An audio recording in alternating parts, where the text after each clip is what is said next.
Hello everybody, welcome back. Happy. Not sure what day. I think it's Wednesday, isn't it? Isn't it Wednesday today? Yeah, it is. The first Wednesday of December. So yeah, happy hump day. In the middle of the week. That's why we call it hump day. Hump day. And um, well, I have a joke to tell you, but can I? Okay, how about this? It's totally PG-13 material, okay? So if you're underage, yeah, please skip like 5 minutes ahead. Hump day, right? So that's typically, I guess, the week of the day when I do this some imagination, adult imagination, and get it out. That's what I'm gonna say, okay? Because hump day, yeah, I hump, something like this. Some silly jokes, okay? Alright, so by hump I mean adult imagination in adult entertainment. That's what I'm gonna say, okay? Whether you guess it or not, well, whatever, it's not, it's just a joke. Silly joke. Single man joke, okay? So, um, in terms of humanology, let's do it later. Let's start with some acting because we are having a lot of fun acting nowadays, right? So let me get rid of this whiteboard and bring bring the swivel chair so that I can play two characters. Okay. All right.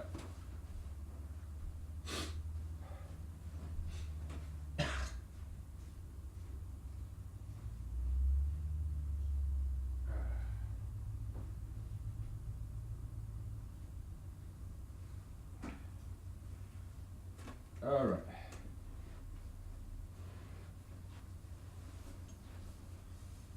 Okay. Now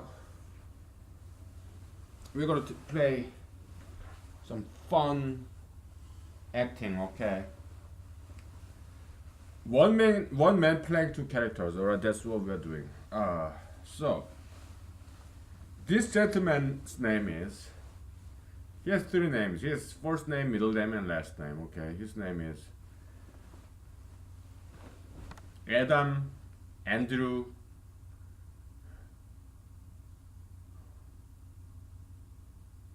Adam Albert Andrews. Adam Albert Andrews. That's first, middle, and last name. Okay. Adam Andrew. No, Adam Albert Andrews. Okay. Let's take the S out. Adam Albert Andrew. That's his first, middle, and last name. Alright. So this gentleman is average American Adam Albert Andrew. Alright. So it's A. My character's name is Alaskan Aging Asianess. Okay, Alaskan Aging Asianess. That's me. So, okay, Mr. Andrew, how are you? Yeah, you can call me Adam. Alright, so, Adam, how are you? I'm good. Uh, yeah, and thank you for being with me in my house. Welcome. Welcome to my house. And so, what can I do for you, sir? Oh, yeah, I think you should not breathe up. I don't think I will vote for you because I think you will be very bad for America. I think I will stick to my guns and vote for President Trump. I think that's what I'm going to do in 2020 November. Oh, okay. So I respect that. Okay. Hey, it's your right, constitutional right, to vote for whoever that you see fit. And yeah, it's that's cool. And so, what can I do for you? Oh, I'm just wondering. Maybe now that I'm not gonna now that I'm not gonna vote for you, maybe I can have some chat with you about your vision of what you're gonna do, because I've seen your video episodes, and I think it'll be like this. Let's assume, hypothetically, you a Asian. I don't want to say that word. How about this? You aging Asian Alaskan, okay? You aging Asian Alaskan. You hypothetically, let's assume that you become the president in 2021 January. Let's just hypothetically imagine that. I think it's gonna be like this. So let me play you. I'm gonna play a character, your character, your my impression of you. Okay, impersonation. I'm gonna play your character. Okay, so let's see. Let's see how you act. So you're gonna play me being the president in 2021 January. Yeah, please. I think I'm gonna get a great kick out of this. It's gonna be very fun to watch. Yeah, please. Stage is yours. Okay. So okay, I'm the president, and yeah. So then, then then one day, this congressman or senator, they bring you a bill, gay marriage bill, and here's exactly what you're gonna do. Oh, what is this? Gay marriage bill? Guys, girls, here, look at me.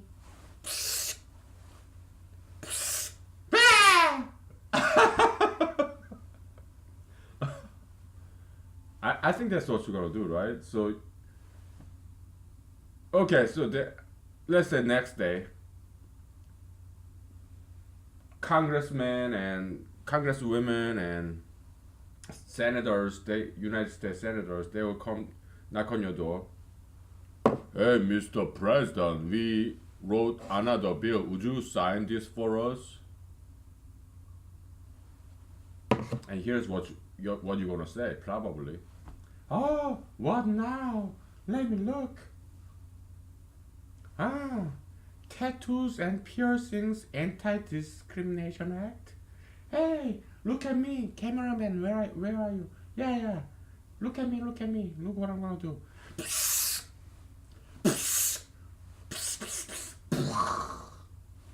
Hey, I'm the president. That's what you're gonna do, I think, right? Am I right?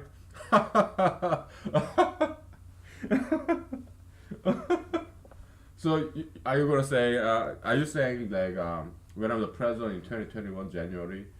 So all these senators and congressmen, they're gonna bring me bills for me to sign, and it be about like gay marriage act, like gay equality act, or like anti-discrimination about tattoo piercing, marijuana, plastic surgery, gayism, ultra-interracialism act, and I'm gonna tear it up and throw on their face. I'm gonna tear into like 3 or 8 or 16, 32 pieces, like 2 to the end, and then I'm gonna just throw it in the air, and so that everybody can just watch it and I laugh at them. Is that? Do you think you're saying that I'm gonna do it? Of course you're gonna do it. I know you're gonna do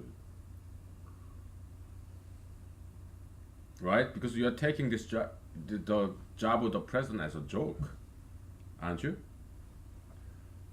Well, that's an interesting viewpoint about me, and I'm very grateful. I'm flattered. I'm very grateful to you that you actually have some opinion about me. That means a lot to me because I'm nobody. I'm unknown. Nobody knows me. We have my family and friends, right? They know me, and I do tell them I'm running for president. Okay. Hey, they just laugh it off, but because I want them to laugh it off. Okay, but am I taking this presidential bet candidacy as a joke? No, sir. I'm not. I'm very serious about this. Okay, then what are you gonna do when so you become hypothetical? You become president in 2021 January, and some senators and congressmen, congresspersons come with you this bill like equality of gays, tattoo piercists, sugar fetishists, plastic surgeries, marijuanaists, and they want to sign and they want it to be a law. What would you do? Oh, is it okay, sir, if I play that character that you just played? Can I play that character where I'm the president in 2021 and can I do that? Can I play myself in a hypothetical 2021 January as the president of the United States? Is it okay? Yeah, go ahead, man. Go ahead. I would like to see it. I think it would be very entertaining. You playing yourself inside of a play. So it's a play in a play. Yeah, let's see that. It's like you playing a character who is playing a character of you. It's like triple acting or something. Yeah, go ahead and do it. Okay, so here's what I'm gonna do. Mmm, you congressman, you senators, you're elite, and let me see what you got here. Mmm, equality of gays, tattoo piercists, sugar fetishists, ultra intellectualists, marijuanaists, plastic surgeries. Oh, you want this to be a law, huh? Okay. Look at me.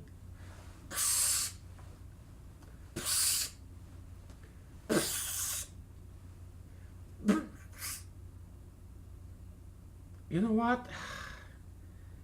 Hey, Secret Service, bring me some scissors. Thank you. Yes. Do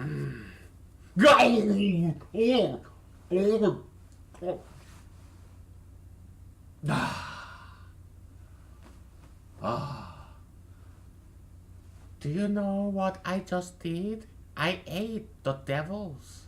Why? Because I'm a humanologist. So I feed on the snakes, the devils, the satans. Okay, I just ate all the satans in the world, and my tummy is now full and it feels good, and that's yummy. High protein. I'm a humanologist. We are like eagle, apex predator. So we kill, eat snakes, the satans, the devils, evil ideologies. So, it's yummy. Thank you for the good protein today. Yeah, do that again. I'm gonna kill it and eat it, and yeah, it's good. It makes my muscle. High protein snakes. Yeah, so yeah, I invite you to do it again. Scene, how about that? Or wow, that's. You know what? I think I might vote for you because I think it's gonna be hilarious. I thought Donald J. Trump is funny. I think you'll be even more funny. I may change my mind. Okay, I think I might vote for you because I think you're a kind of funny guy. Yeah, I want to be entertained. President Trump, oh man, he used to be so funny, but nowadays he's just deadbeat. Yeah, but yeah. You said you'll do only 4 years, right? Just one term. Yeah, I may vote for you because I think you'll be very entertaining president. Okay, so yeah, I want to be entertained. Yeah, sure, I might vote for you. All right, sir. Thank you for visiting me, and thank you for your open-mindedness. And yeah, thank you. God bless. Thank you. Bye. Bye. All right, that's that. Okay. I hope you enjoyed it. Okay. I hope. Well, I had fun. It was fun. And we're gonna take a small break. Okay. Let's take a break. All right. let's take a break.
All right. So enough acting, man. Enough acting. Okay. So we may get back to it. Okay. So let's put the swivel chair over there, not in the kitchen like I normally keep it, but well, because we may need it again. So you know what? Let's read some books. It's like, read. How about this? Am I old enough to be your grandfather? I don't think so.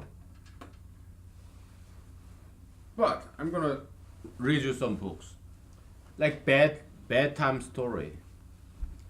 It will put you in bed because it may bore you to sleep. The books I'm gonna read, it may bore you. Okay. I really like making fun of things that people really admire.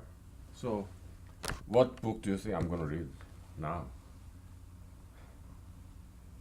The whole point of humanology is this. Okay, you should not worship anything. God, yeah, sure. I guess you can worship God. But sometimes I make fun of God.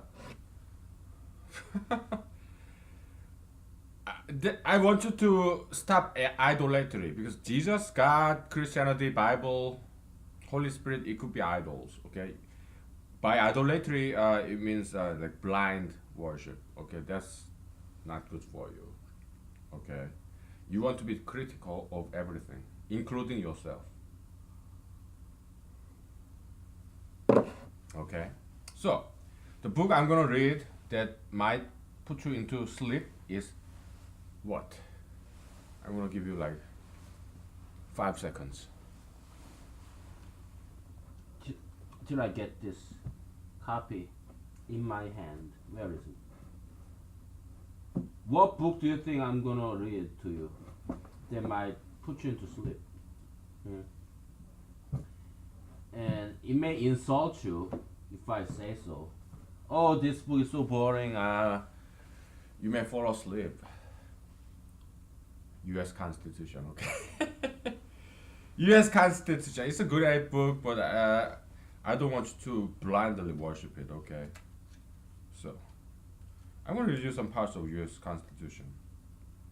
Okay. Okay. 21st Amendment. The 18th article of amendment to the Constitution of the United States is hereby repealed. The transportation or importation into any state, territory, or possession of the United States.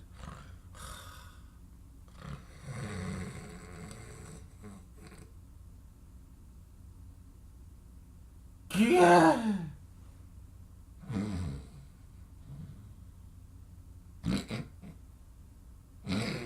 Oh, oh, oh. Did I just fall asleep? I'm just kidding.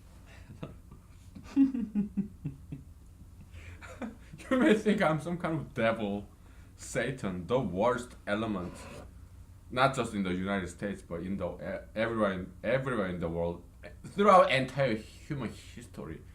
You may think, oh, you are the next Kim Jong Un. Are you trying to be the Kim Jong Un of America? The Kim Jong Un of United States, the dictator? Is that what you are trying to do? Maybe you are 666 Antichrist that Bible mentioned, Bible talked about. Who are you? Well, I'm a humanologist, and by nature we humanologists, we are iconoclasts. Iconoclasts. We destroy idols, okay? We make fun of everything, including Jesus, God, Bible, even the United States Constitution, okay? Well, it's a great book, okay? It's very well written, mostly by James Madison. I mean, the initial 10, first 10 amendments, and what, how many articles? Is it like 7 articles or something? 10, 11, 12? 7 articles. Good number. They picked a very good number. I love U.S. Constitution, don't get me wrong. Just, I don't want you to blindly worship it. Okay? Be critical, okay? Anyway. Yeah, for 21st Amendment, okay? So, territory possession of the United States for delivery or use therein of intoxicating liquors in violation of the laws thereof is hereby prohibited? What? Let me read it again. The transportation or importation into any state, territory, possession of the United States for delivery or use therein of intoxicating liquors in violation of the laws thereof is hereby prohibited. This article shall be inoperative unless it shall have been ratified as an amendment to the Constitution by conventions in the several states as provided by the Constitution within 7 years from the date of the submission hereof to the United States by the Congress. And it was ratified in 1933, no, December 5th. Okay, so all the unions, I don't know, maybe majority, does it have to be unanimous? I mean, to ratify on amendment? I don't know.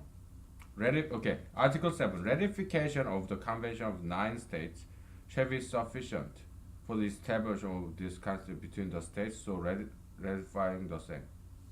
So, done in convention by the unanimous consent of the states present the 17th day of September in the year of our Lord, in the year of our Lord, 1787, and of the independence of the United States of America, the 12th, in witness whereof we have hereunto subscribed our names, George Washington, President and Deputy of from Virginia, John Landon, Nathaniel Gorham. I don't remember. I don't know. Recognize any of these names. Alexander Hamilton. I don't recognize any of these names.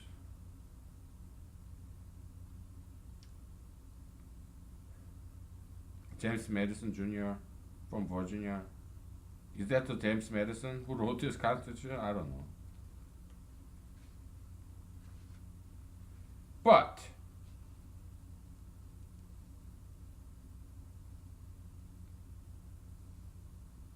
it, this Seventh Amendment, ratification of the Convention of Nine States shall be sufficient. Okay, so yeah, I guess all they need is just 9 states, is it? But it's interesting that Article 7 of the United States Constitution mentioned in the year of our Lord. Our Lord, like God, Bible God, biblical God. So it's mentioned in the U.S. Constitution, man.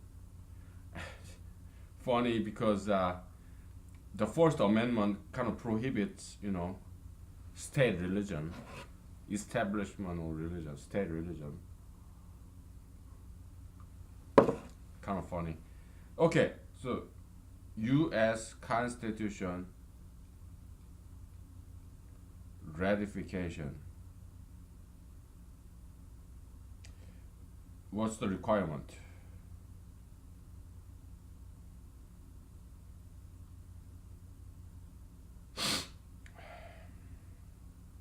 How many states is needed? 13, 9 of 13. Okay, at the time Constitution was written, 9 of 13 states were required for ratification. So it's not like unanimous, huh?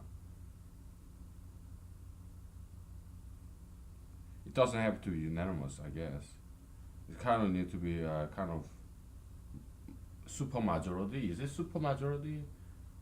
No, maybe slightly more majority.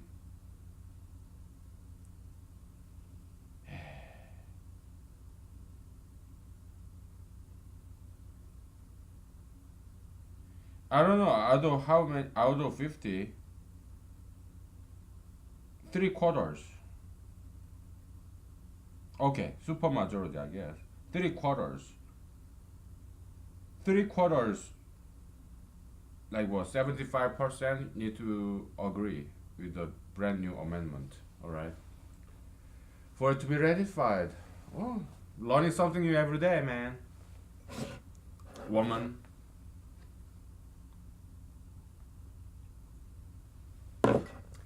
Okay, that's enough for Constitution. Okay, so last time we read a little. Yeah, I love Constitution. Okay, it's great document, moral document. It's not just legal document. It's more the expression of America's morality. Okay, it's a moral document too. Okay, so in spirit of the law, there's letter of the law and spirit of the law, right? So spirit of the law is like the law is more like moral document, and like Constitution. Yeah, technically it only applies to the United States and or state governments, but if you interpret Constitution as not as legal document but moral document, a document that kind of embodies America's morality, then it applies to everybody as if it is like Bible or really some kind of religious. text, religious script. Okay, so Constitution is more like American religion actually. Okay, because it also serves as a moral document, and it's good. I like Constitution. Don't get me wrong. Okay, yeah, I like Constitution. So last time when we read this random page in the Lao Tzu, the book Lao Tzu, it kind of looked like this, okay? It kind of looked like this in Korean, okay? And Korean, and this is Chinese, all right? So, well, in Chinese character, Korean pronunciation of it is 도덕경 Lao Tzu, okay? 도덕 means morality, all right? Kyung means book. So what Lao Tzu wrote was known as Lao Tzu, his book. His interpretation of that is the book of morality, all right? Not many people know this, okay? Not many people know this. I know because I grew up in Korea, and we know Chinese characters, okay? So because we have to study it, you know. In Korea, Japan, China, yeah, we study all these Chinese characters, and Japanese and Koreans, we even study old Chinese characters. We don't study new Chinese characters. Yeah, like the contemporary Chinese characters, they're kind of like, they're not new, but they're shortened abbreviation of this complex old Chinese characters. You know what? I'm gonna show you how complex Chinese characters can be. Okay. Let's write out this Lao Tzu's book's title, original ancient Chinese characters. Okay. Because I just want to show you. Okay. Because I'm trying to incite you some interest in foreign languages. Okay. It could be Chinese or Russian. We did some Russian too, right? Greek or Italian, Portuguese. Okay. So this, I think, is close enough. It's not too important. Okay. I'm just demonstrating.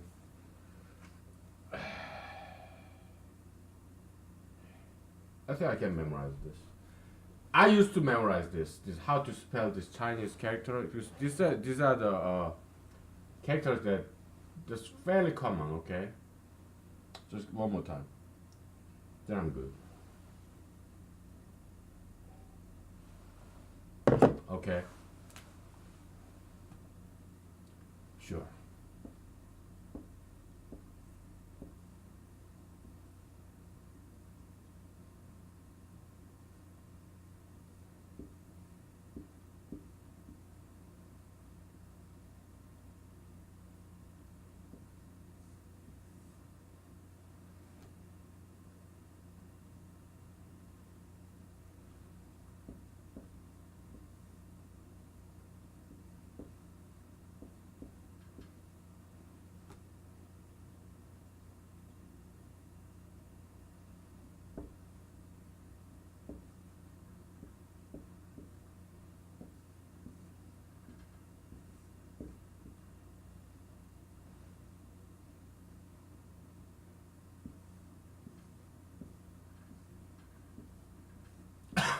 Let me see if I did it right. Yeah, I think so. I think I did it right. Yeah. Oh, I'm sorry. I missed this two ticks.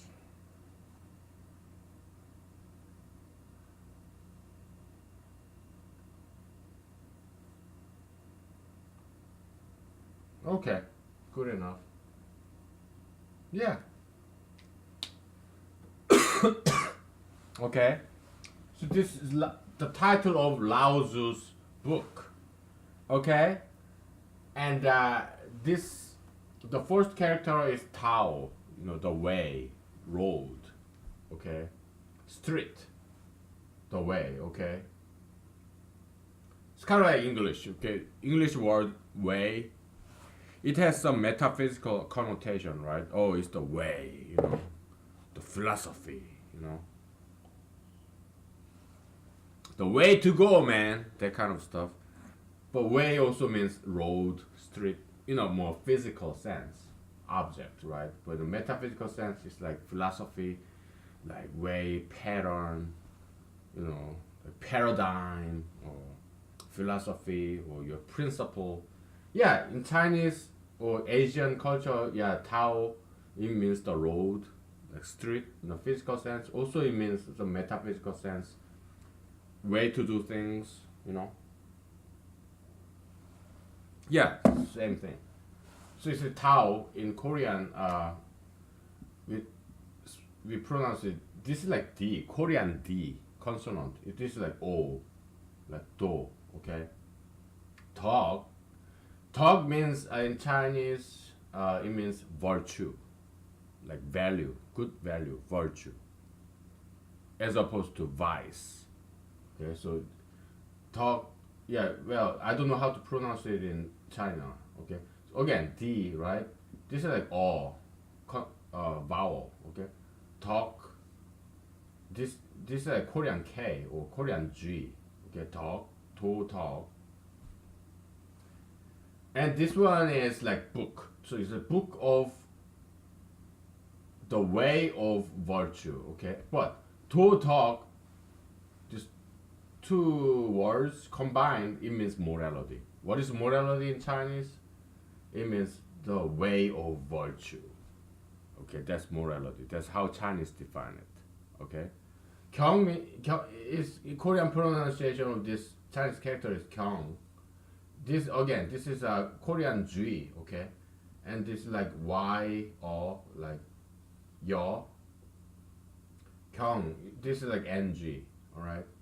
도덕경. That's I don't know how Tao blah blah. Kyung probably Chinese pronunciation of this is Qing, like I Ching, like Book of Change. That's what I Ching means. That's the.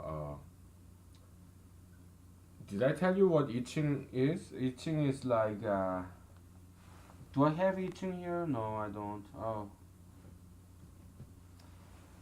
Maybe I have somewhere in my house. I Ching is the ancient Chinese Bible, sort of. It's kind of. I Ching was also used by Chinese fortune tellers, like Chinese palm readers. But Confucius loved I Ching. Okay, he read I Ching so many times. I Ching was Confucius's favorite Chinese ancient document. Okay, Book of Change, I Ching. So yeah, Tao something Ching. Okay, in Chinese pronunciation. Tao Ching. What I don't know. I don't know what's Chinese. Okay. Probably I know more Spanish than I know Chinese. Well, I know Chinese characters. I do some, but I don't know how to pronounce it. Okay. I know how to pronounce it in Korean pronunciation, but Chinese pronunciation is tricky. Because they have this intonation, right? Like it's like they're singing, right? It's tough language to learn Chinese. So, yeah, I don't know much about it, much about Chinese language. Okay, but I know main characters. Okay, yeah. Okay. And the last time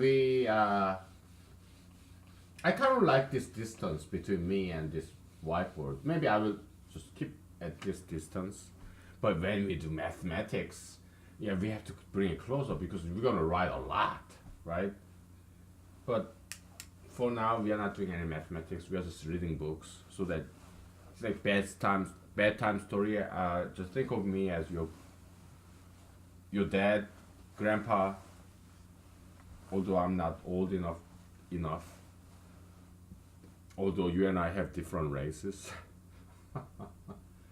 But yeah, just think of it that I'm just reading your bedtime story. What? You are like around my age and you're a total stranger and you're a single guy and that's so creepy. You are in my bedroom and I'm a girl and I'm a single girl and you're a single guy and you are in my bedroom and reading me a bedtime story. That is so creepy. Get out of my house or else I will shoot you right between your eyes or I will call the police and forget about calling the police. I will just kill you right here, right now. I'm a man. Let boys be boys, okay? I like making jokes like this, okay? I'm when I joke, when I write, I get very naughty. Okay, so this is like my substitute for my novel writing. I used to write a lot.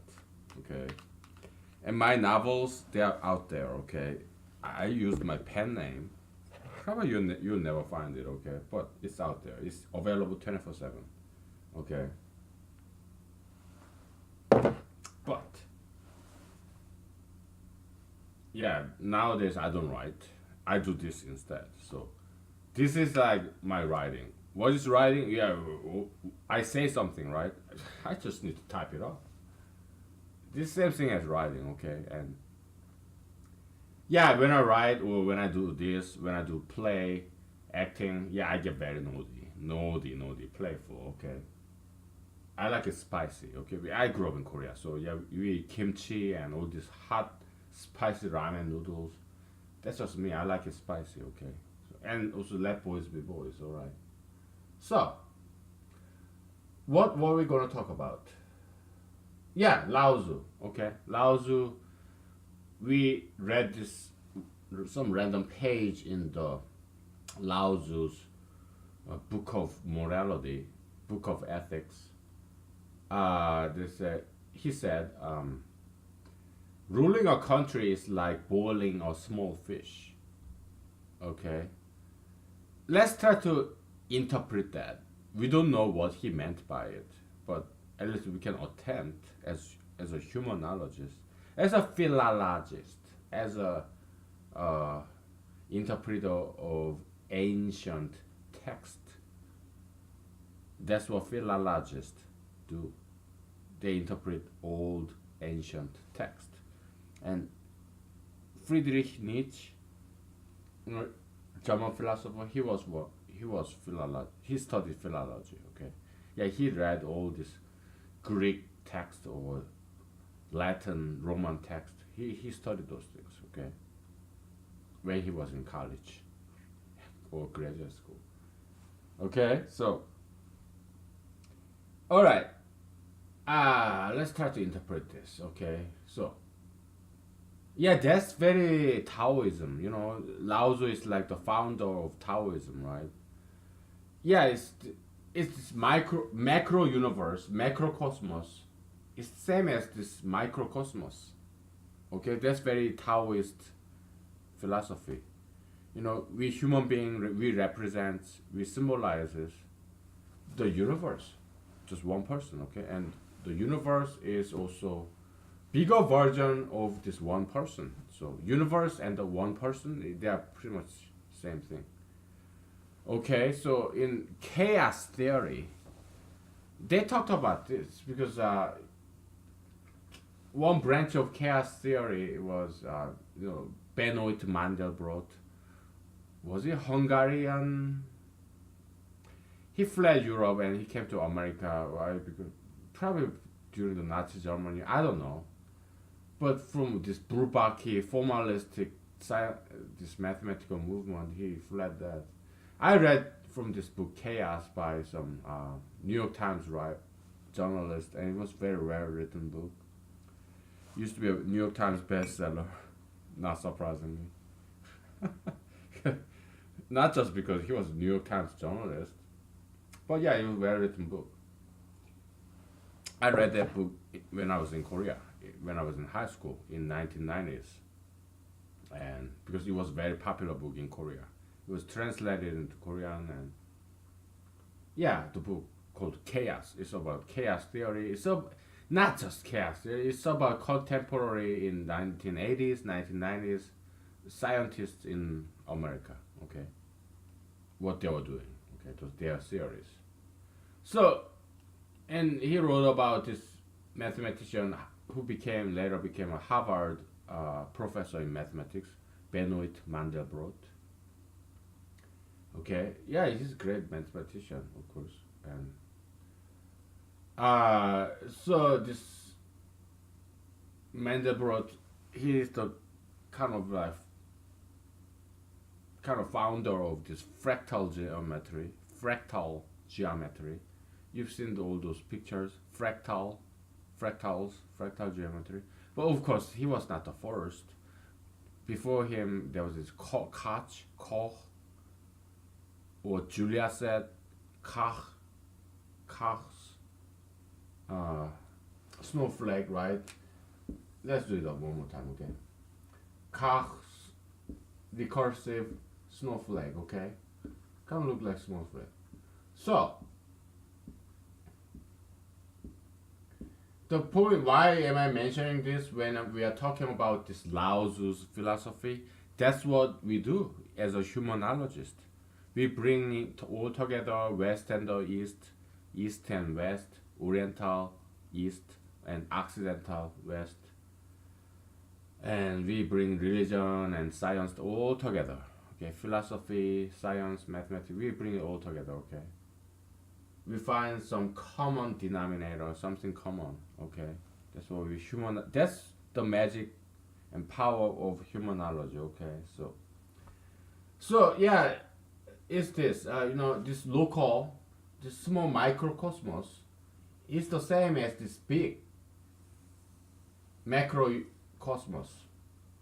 So locally it look like this, right?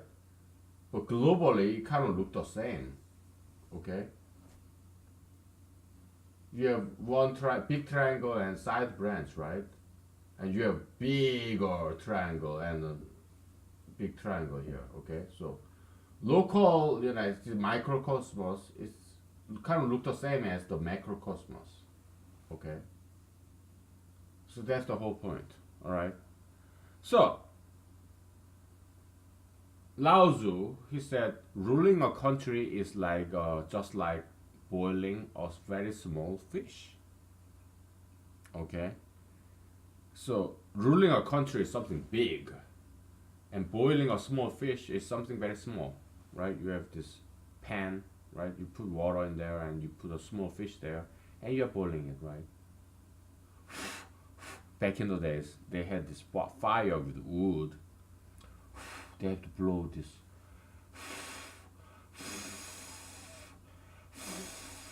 My dinos, my small fish. I just caught it earlier today. Up in the creek. Yay, my fish is boiling. My dinner. Something very small in your kitchen, in your small house. Ruling a country is something big. You're the president. Okay. You are ruling over this country of like thousands, millions of people, hundreds of millions of people, right? But Lao Tzu realizes it's basically the same thing because you're one person. Let's say you're a small peasant. Do you know a peasant? How do you spell peasant? Is there a T at the end of that? Peasant? Peasantry? Peasant? Like a farmer? Countryman? Yeah, there's T there. Peasant. Farmer. Peasant. Peasant. Yeah, you're a small farmer in a rural country, back in the days, right? You're a small farmer, so you caught a fish, small fish. You're boiling in your house, very small house. You have this live fire with wood. Yay! I'm boiling my fish. That's my dinner. Very small fish, but it's good enough for my dinner. Why? Because I'm a humanologist and I diet and I exercise. My dinner doesn't have to be too much. I'm a fasting humanologist. Yeah, I eat healthy. Yeah, small fish is good enough for my dinner. Yay! And I don't use butter or oil. It's just water. I'm boiling fish in fresh water. I don't use cheese. I don't use oil. No, just water. Yay! I'm poor, but I'm happy. I'm content because I'm a humanologist. I'm smart. I'm knowledgeable. Yay! That's me, right? Me or you? I don't know how. I don't know what you are, okay? But you don't have to be poor. Humanology have do not oppose wealth. Wealth. No, Jesus was wealthy. Jesus was very rich. He, okay, he was worse than this President Donald J. Trump or anybody who inherited money from their parents. No, Jesus was a lot worse. He inherited the universe. Why? Because his father is God. Who's God? The richest.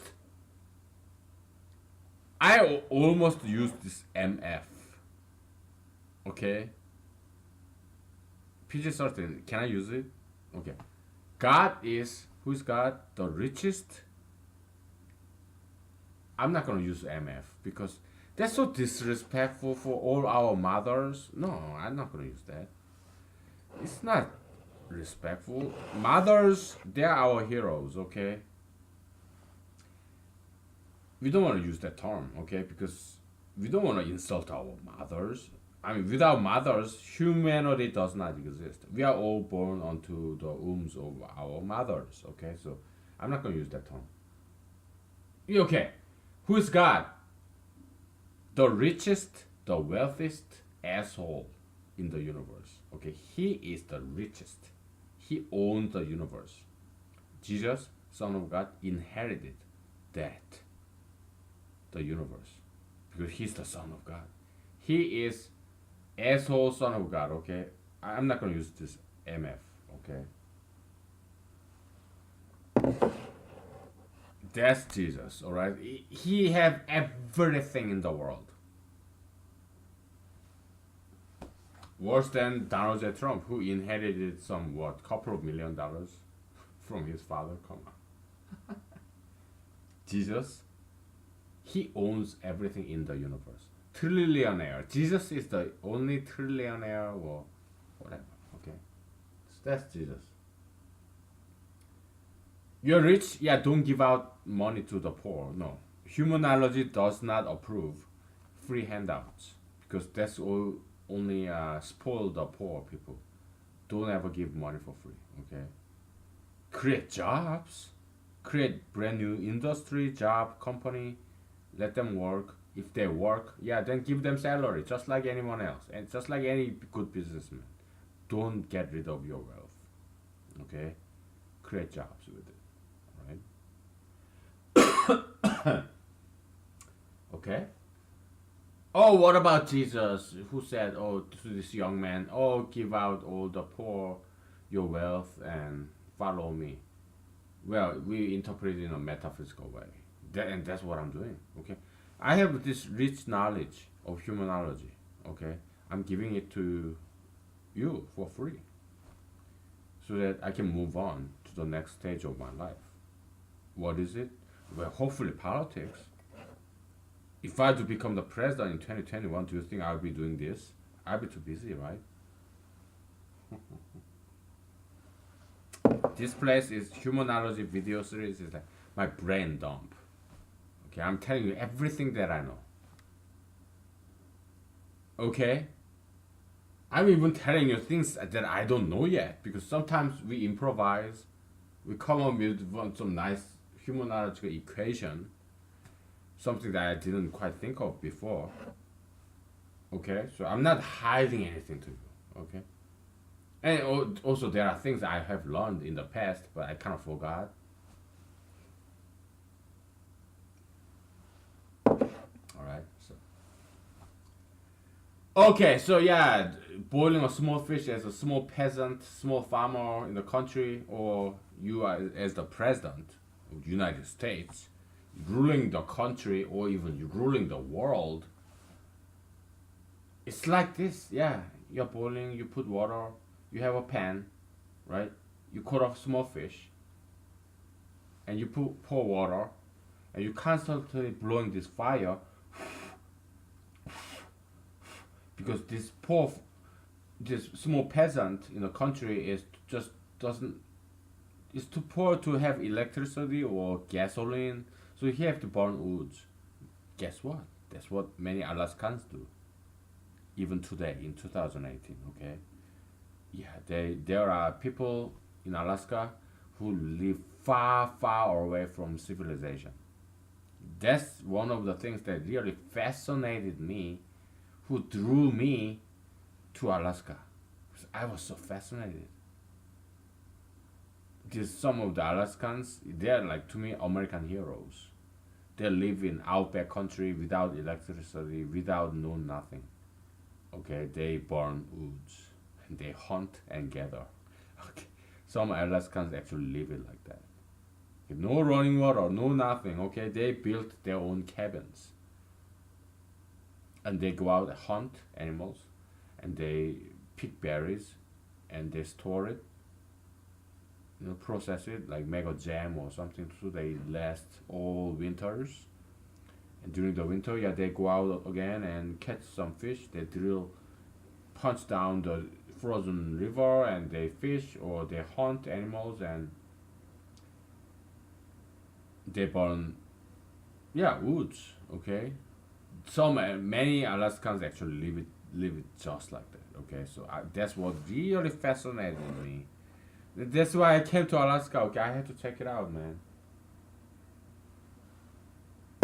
And I have met some those Alaskans too.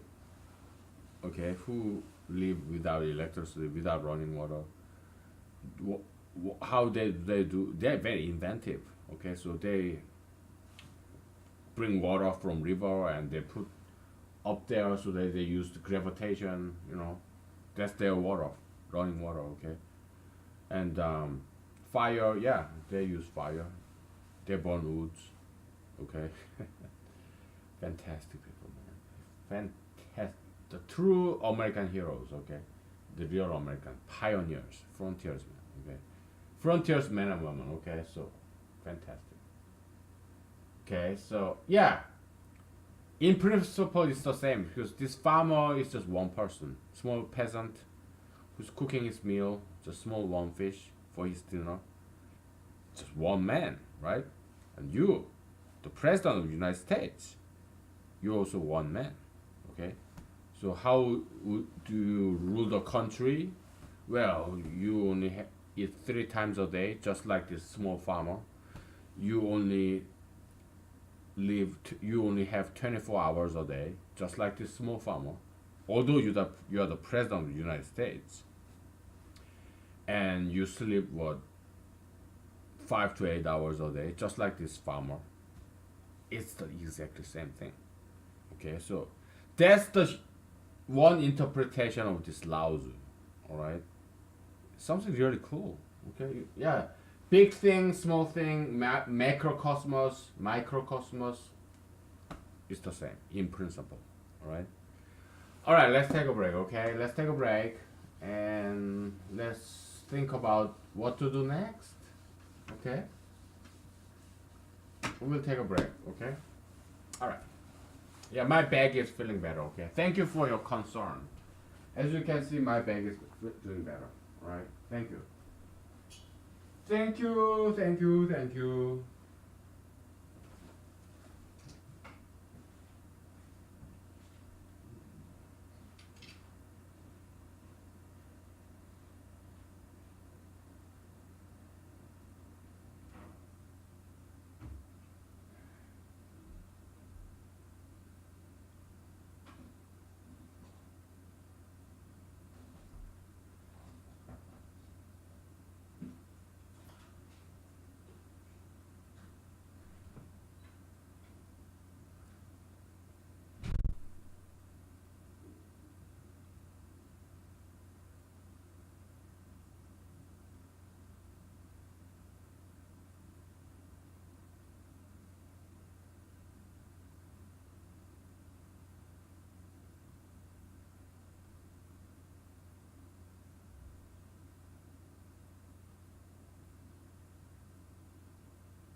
be back.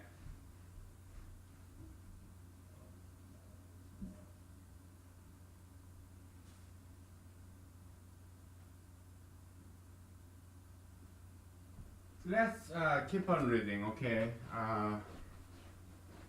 Because I guess I'm kind of running out of ideas, okay? So it's time for me to learn rather than teach. So I'm gonna read you. What book would you like to read? Would you want me to read Confucius or Immanuel Kant? Let's do Kant because we did Lao Tzu just now. That's kind of Eastern, so let's strike some balance between the West and the East. Yeah, let's read some random page in Immanuel Kant's. Was that the critic of pure reason? Okay. Transcendental doctrine of elements. All right. So transcendental logic, transcendental dialectic. He loves things that is transcendental. Transcend meaning like you're going beyond, like metaphysics. Okay, that's what transcendental means. The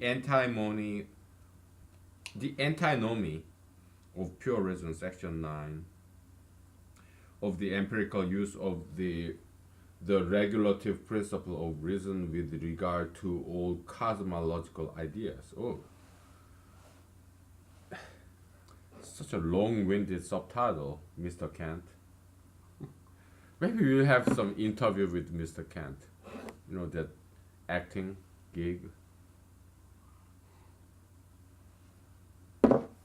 Well,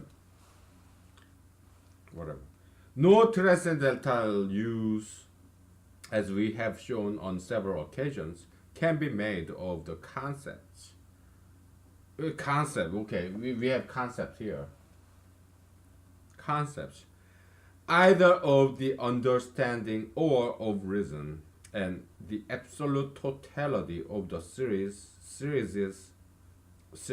of conditions in the world of sense is due entirely to a transcendental use of reason, which demands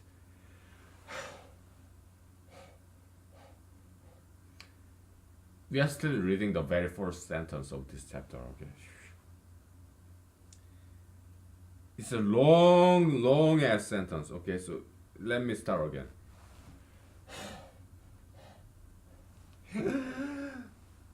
No transcendental use, as we have shown on several occasions, can be made of the concepts either of the understanding or of reason, and the absolute totality of the series of conditions in the world of sense is due entirely to a transcendental use of reason, which demands this unconditioned completeness from what it presupposes as a thing in itself. Oh. It's so hard to read this Immanuel Kant's long sentence on a single breath. Look at me. I'm blushing. It's not blushing, it's blood. Blood just flushing up to replenish my brain, or maybe it's from laughter, I don't know. Yeah, my face is kind of reddened. Oh, I'm blushing. Am I pretty? Do I look like a red rose? Kidding. I just read this fourth sentence of this subchapter and I have no idea what he's talking about. Are you a Buddhist? Have you ever read this Buddhist classics, whatever? I have read some. I have no idea what they're talking about. I mean, it's a Korean translation from this Chinese Buddhist priest, somebody famous, but I have no idea what they're talking about. Typically Buddhist ancient, not too ancient. If you read like Upanishad or Rig Veda, maybe I should order some so that I can read it to you. Long time ago, yeah, I used to have it, English translation, okay? Rig Veda, Upanishad, you know, I think it predates Buddha actually. It's more like Hinduism. I'm not sure. Okay, so a- anyway, yeah, Buddhism, they tend to be very indecipherable. It's like encrypted. Okay, you read a sentence and they're typically very long sentences. You have no idea what they're talking about. Immanuel Kant is just like Buddhist. Some of the Buddhist texts, you have no idea what they're talking about.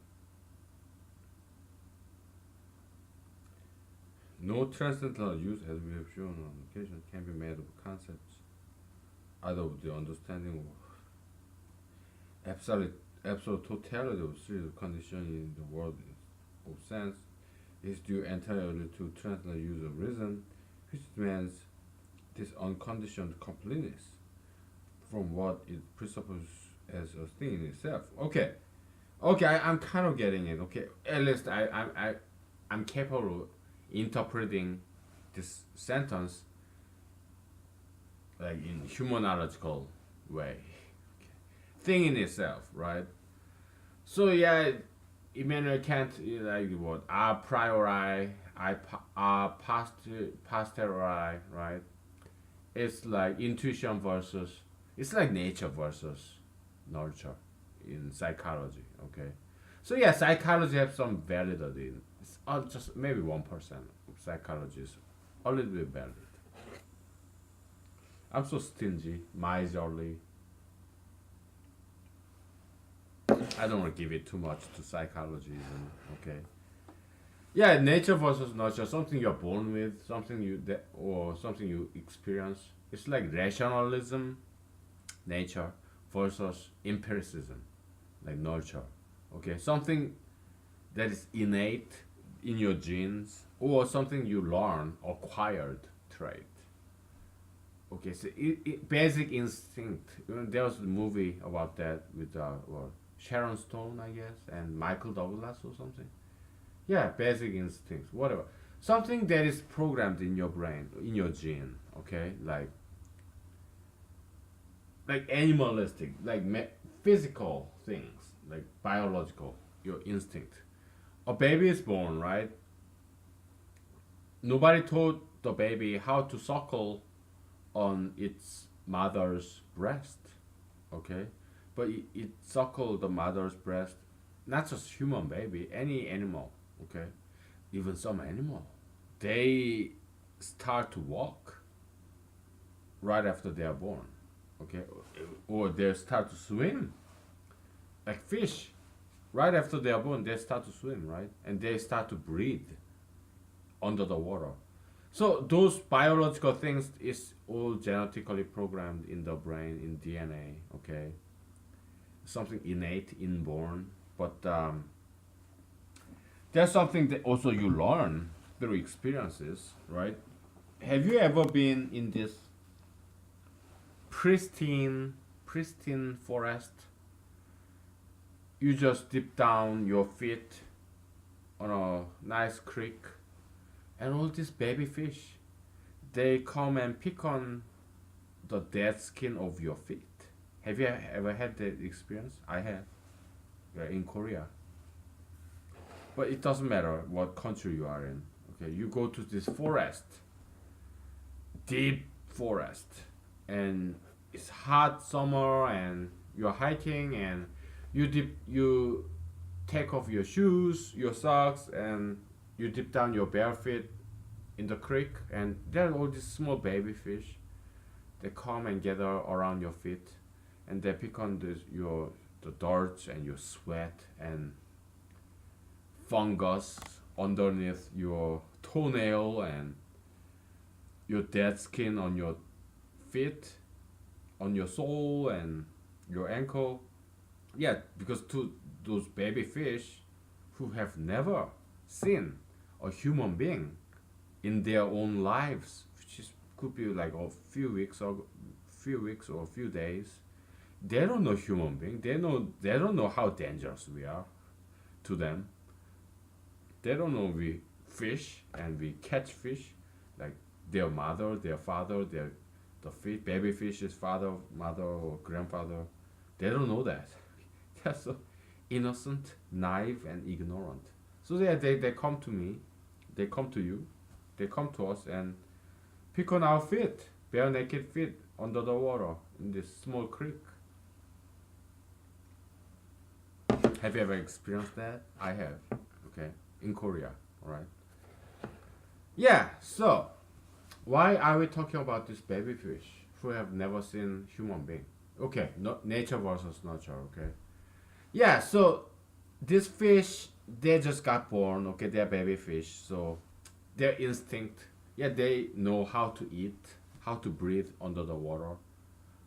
Oh yeah, I smell some human beings organic smell, this stench, this feet, human feet, and it smells delicious, yummy. Maybe it should be PG-13, I don't know. Okay, but it's science. Okay, I'm not talking about sex. I'm baby fish. Okay, their food is like fungus or dead skin of our feet. It's just what they eat. Come on, and you eat that too. Okay, this fish grow up, and you catch, and you eat that fish. Okay, maybe it should be PG-13, but it's science, biology, ecology. Okay, so yeah, this fish they know how to eat. They know how to recognize what is edible, organic matter from a dead animal or human feet, whatever. Yeah, they smell it, they recognize it as their food. Nobody taught them. It's biologically programmed in their DNA. Okay, so just like if you're a parent, yeah, your baby who didn't have to learn. I mean, okay, you give birth to a baby, okay, as a father, mother, right? And then, did you take this newborn baby to a class how to suckle its mother's breast? Did you take? Did you have to pay tuition for that?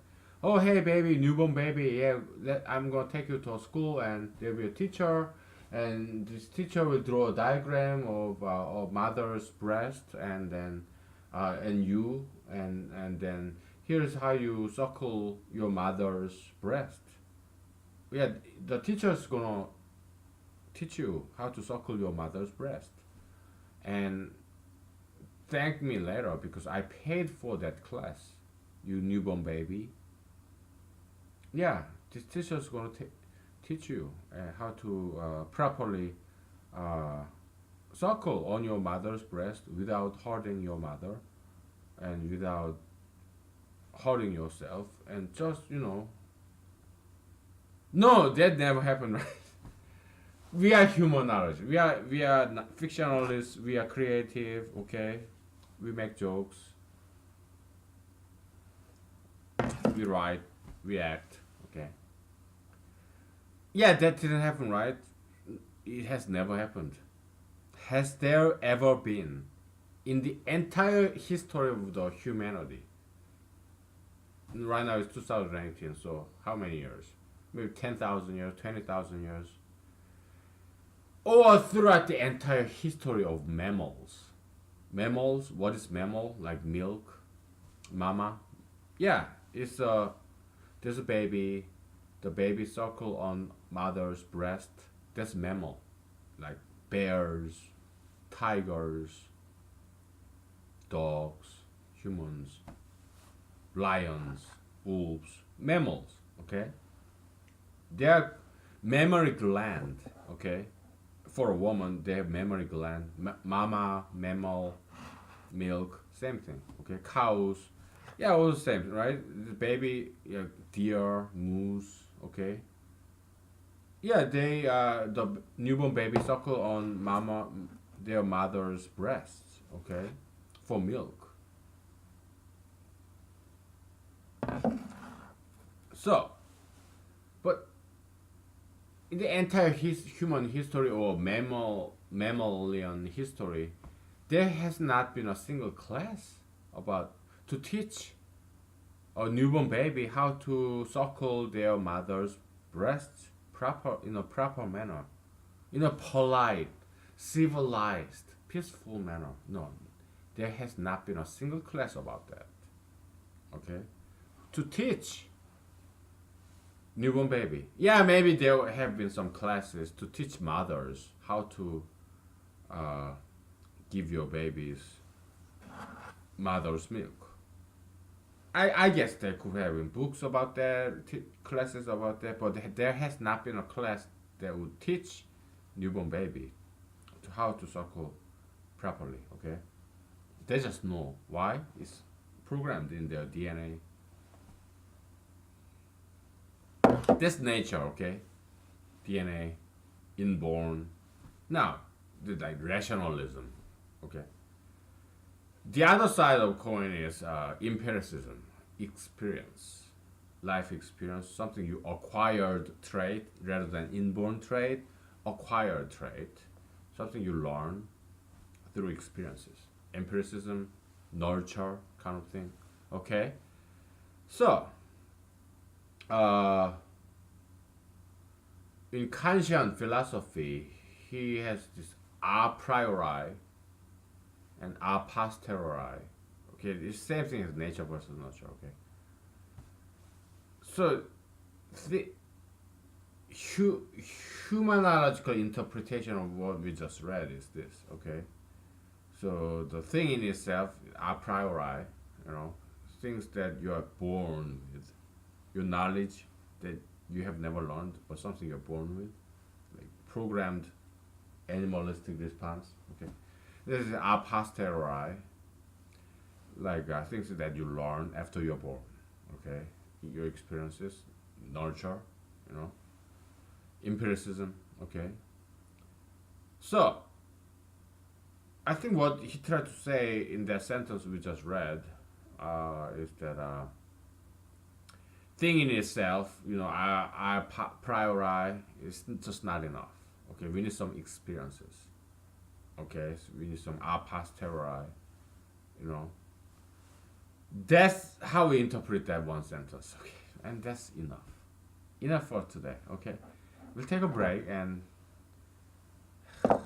let's do some Confucius. All right. Yeah, let's read some Confucius. Why are we doing this? Because I want you to read. I want you to start to read on your own. All these classics, okay? Confucius, Lao Tzu, whatever. Not some freaking this newspaper article about gay marriage, marijuana, tattoo piercing, this plastic surgery, the silicone breast of whoever, President Trump's daughters or First Lady or President Trump's ex-wives. No, no. Read classics, okay? Read like Buddha, Confucius, Bible or Quran or Zoroastrianism or something ancient, something very old, like thousands of years old, okay? Or at least hundreds years old, okay? Yeah, all right. So we'll take a break and we'll get back to what we are talking about, okay? So, all right.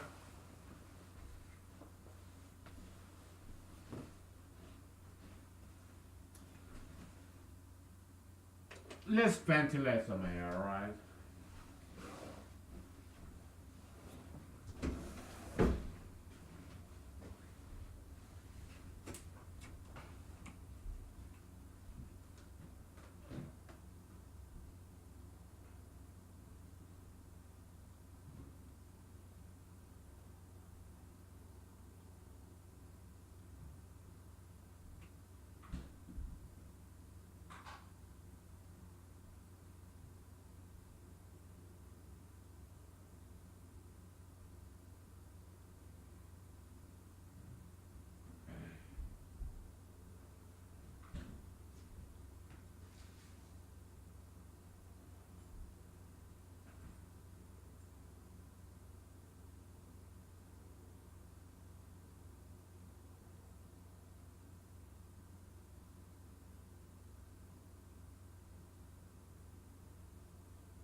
Okay, so let's turn the heater back on. Oh, oxygen is so good. Oxygen, Alaskan oxygen. Here we have evergreen trees, okay? All these spruce trees, fir trees, pine trees. It's not exactly a pine tree, yeah, but it's kind of like pine trees, okay? Evergreens. We have plenty of oxygen in the winter because evergreen, they're green. They do photosynthesis during the winter, okay? So we have plenty of oxygen here. Alright, Confucius. Let's do Confucius. Alright. Okay. Let's do Confucius. Some random page of this Confucius book.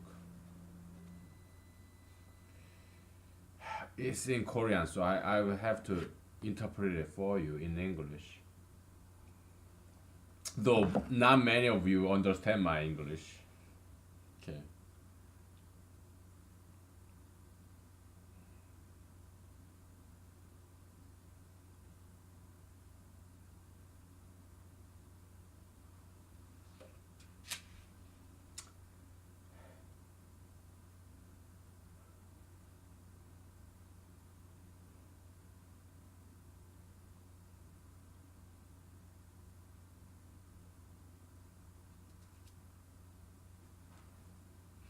He's talking about people around him. It's not that interesting.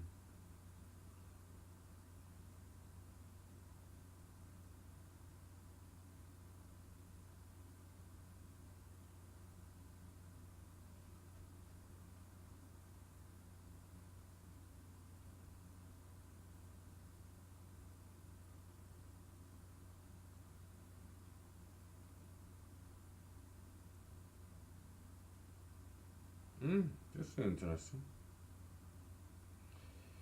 So basically, Confucius is saying, thus spake Confucius.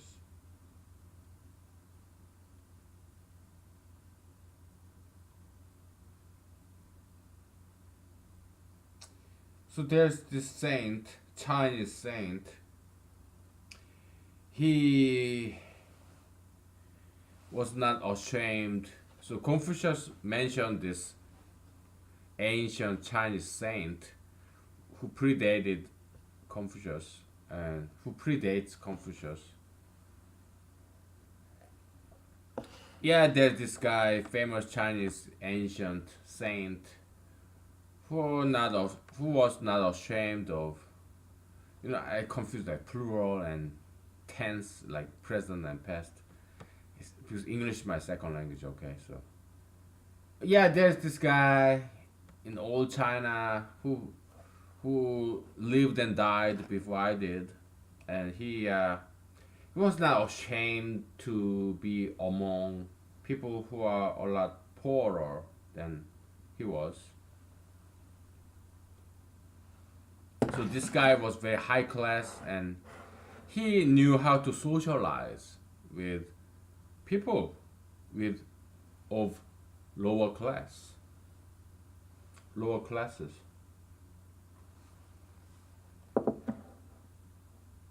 And this guy, this Chinese ancient saint, he did not hurt anybody, and he did not covet anybody's properties.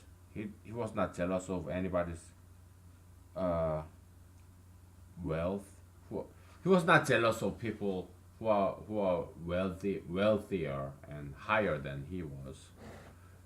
And so this guy, he knew how to socialize and mingle with people who are lower than he was, people with the lower class, and he also was not jealous of people who had higher class than he was.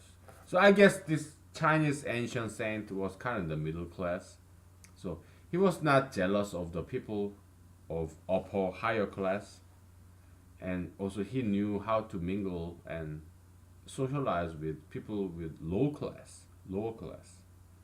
Okay, so but Confucius said, "Oh, well, that's not enough to be a saint. Okay. Yeah, this middle class man, he did not covet these people who have more money than do. He did not steal from people who have more money. He did not hurt people with more money. He's middle class, but he did not get jealous with people who have higher class, who have more money, who had prettier and younger wives. But at the same time, he mixed with these people with lower class, like low class. This guy's a middle class man, not Middle Eastern man, middle class man, and he mingled and mixed and socialized with low class men, people with lower class. Confucius said, "No, that yeah, it's good, but that's not good enough to be a saint. To call him a saint, that's just not good enough." That's what Confucius said. Okay, you, I didn't know. Probably you would never have imagined that Confucius said something like that. I didn't. Whatever. This Confucius. Okay. Yeah, he's cool. Okay, he's cool. 1 hour and 30 minutes has passed. Okay, we do this at the most 3 hours. Okay, so today I got home early. Okay, I didn't have any political meeting, so after 5, I'm like what 8 to 5 kind of guy. 8 to 5, what, and 1 hour lunch in between. So 8 hours a day. Okay, that's what I do nowadays. Okay, yeah. So I got off at 5, and so right now what time is it? It's like less than 8 o'clock in the evening, so we have plenty of time. Okay, but tomorrow I have to get to work early. Okay, but so we'll only do one session, and this software that record this in my laptop, it only does 3 hours at a time. Okay, so we are halfway through. All right, we'll take a break, and we'll put this whiteboard back there, and take the swivel chair back in the kitchen. We'll make some room, and we'll do something physical. Okay, like martial art, dancing, that kind of stuff. Okay, take a break, and we'll be back. Okay, so all right. Okay, let's do some physical exercises. First step, take back this whiteboard, and then take this tool and blanket away. Ah. Oh, and then take this swivel chair away. Oh, come on, swivel chair, come on. Oh, my back. It's still hurting out just a little bit. Oh boy.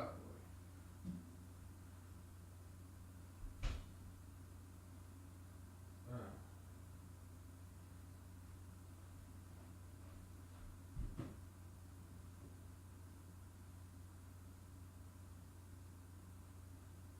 We should take a break, okay?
physical.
Okay, we're back, and you know, we humanologists, we are innovative. We always try something new. Okay, so before we get into some exercise like martial art or dance, this is a PG-13 material, so parental guidance strongly advised. All right, so I'm gonna get my blanket back just to cover my legs. It's kind of cold today. Okay, so it's PG-13 material, all right. So, but we have to talk about this because how much percentage of people are adults? Okay, let's say 20. Beyond 20, how people, how do they live? How long do they live? Maybe 80. Okay, let's say it's 80. Okay, so from 0 to 20 is like kids. From 20 to 80, 20 to 40, 40 to 60, 60 to 80. So it's like 3 quarters. Let's say people live until 80. Okay, for the simplicity, and so 3 quarters of humanity are adults. Okay, they are more than 20. All right, 20%. Oh, I'm sorry. It's not 3 quarters, is it? So you have 20, 40, 60, 80. Okay, 3 quarters. 75% are adults. Okay, 25% of humanity are kids underage. To simplify, right? So what I'm going to tell you is adults, about 4 adults. Okay, so parent PG-13 parental guidance advised. All right, because 75% of people are living are adults. Okay, so I need to talk about things that only adults can understand. All right, so if you have kids, yeah, just get rid of them. Okay, just put them into bed or ground them or just lock their door from outside. I don't care. Lose them. Okay, this is for adults. Humanology teaches that masturbation is a good thing. Okay, it's a good thing because it's safe, it's healthy, it prevents well, prostate cancer. Masturbation, it prevents unwanted pregnancy, it prevents fornication, it prevents teenage dating, promiscuity, it prevents spread of STD. So masturbation is a good thing. Okay, so we're gonna talk about how to do masturbation in a moral, ethical way. This is something new. I don't think there has been any lesson or classes about how to masturbate in a moral and ethical and proper Christian way. How to masturbate in a Christian way. Nobody have ever taught this, probably. So maybe there have been some. I don't know. I don't know. I'm not God. I don't know everything. I don't get to see everything in the world in the human history. No, I'm just one person. Maybe there could have been. Okay. So it's this. Okay. Bible teaches. Yeah. Do not incest. Okay. Do not. You cannot have sex with your close relatives. Okay. So when you masturbate, you should not think of people who are your close relatives. Okay, that's morally, ethically wrong. Okay, but it goes more than that because humanology is very metaphysical. What is metaphysical family? It goes a lot beyond your physical family, which is like your brothers, sisters, mother, father, relatives, cousins, aunts, uncle, nephew, niece, grandfather, grandmother. It goes a lot beyond that. Beyond that. Okay. Metaphysical family in humanology is this. Let's say you go to school. Okay. Your teachers are like your parents. Your colleagues, your fellow students, and your classmates, they're just like your brothers and sisters. That's school. Metaphysical family. An instance of metaphysical family. So physical family, your mother, father, mom and pop, your sister, brother, that's like prototype, archetype of this metaphysical family concept. Okay? It's just one instance, but it's like exemplary example. Prototype, archetype, okay? So, school environment. Your family, metaphysical family in school is like your teachers are your parents. Okay, the teachers who that they are teachers in your school, but they don't teach you. You don't have any classes with them. They are like your aunts, uncles, the brothers and sisters of your own teachers who actually teach you. You have class with them. Okay. So teachers who don't teach you, but they are still in school, employees of school as teachers, they're like brothers and sisters of your own teachers, meaning metaphysical uncles and aunts. Okay, who are your grandparents?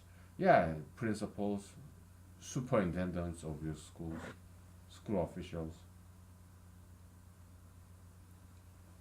who probably were like former teachers. Okay, they're your grandparents in your school. And yeah, your own classmates, they are your brothers and sisters. How about other students who are not your classmates? Yeah, they are students in your school, but you don't have any class in common. Who are they? Yeah, they're your cousins. Cousins. Okay, the students of the teachers who never taught you. Okay, you see the sons and daughters of your uncles and aunts. Okay, now you graduate from school. Now you get a job. Okay, so it's a company or some governmental agency. Okay, your colleagues, they're your brothers and sisters. Your bosses, they are your parents. Do you know what diagonal boss, diagonal superior means? Okay, you are in a department in your company or your governmental agency, right? And there's another department that you don't work for. You belong to only one department. And there's this sister department, right? And they have their bosses whose rank is higher than you. It's diagonal superior. I mean, he's not your boss. You don't work with that superior, higher guy. but it's colleague of your direct superior, your direct boss in your own department. They work together, okay? So they are the brothers and sisters. Who are they? Metaphysically. I give you like 10 seconds.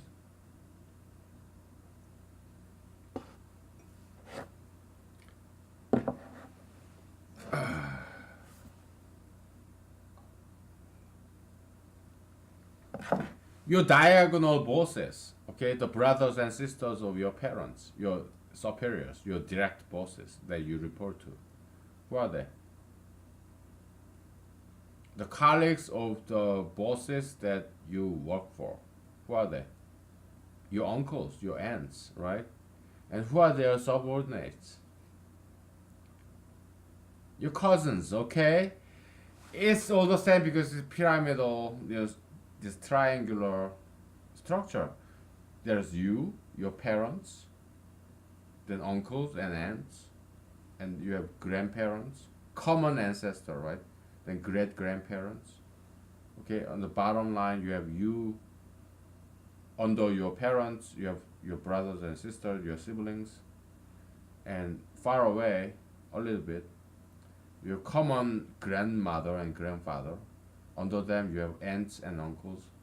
Under them, you have your cousins, female and male cousins. Okay, so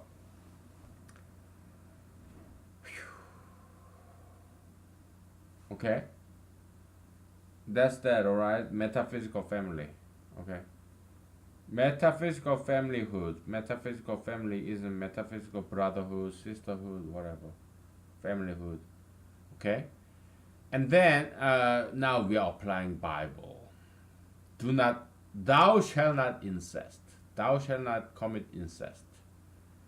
Thou, in the Old Testament in the Bible, thou shalt not have sex with your mother, your father, your uncle, your aunt, your sister, your brother, your cousin. Thou shalt not have sex with them. So, when you apply the same rule in original Bible, it only talks about this prototypical, archetypical example of family, physical family. But in humanology, we generalize into the metaphysical domain. Okay, so now, if you're masturbating, okay, you're thinking of some. Let's assume you're a woman. Okay, you're thinking of a man. Let's assume you're a man, okay, and you imagining this beautiful woman, and that woman cannot be your classmate because she's your sister, okay, and that woman cannot be your colleague because also your metaphysical sister, also. Yeah, she cannot be your boss. She cannot be your cousin, aunt. No, why? I want you to think about this. Is there any some scientific or logical reason why you shouldn't do it? Why should not masturbate thinking about your classmate or your colleague or your boss? Why? Or your employee, your subordinate, or your student?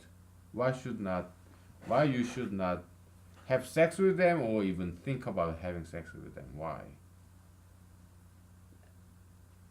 Is there some rationality based reasoning that can justify that kind of prohibition? I give you like 10 seconds, okay?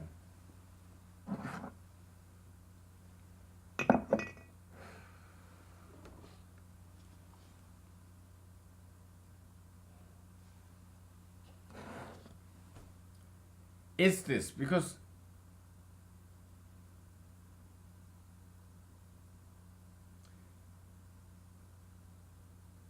it kind of corrupts the workplace or your study place. Okay, it detracts, it kind of distracts you from working or studying in school or in at work.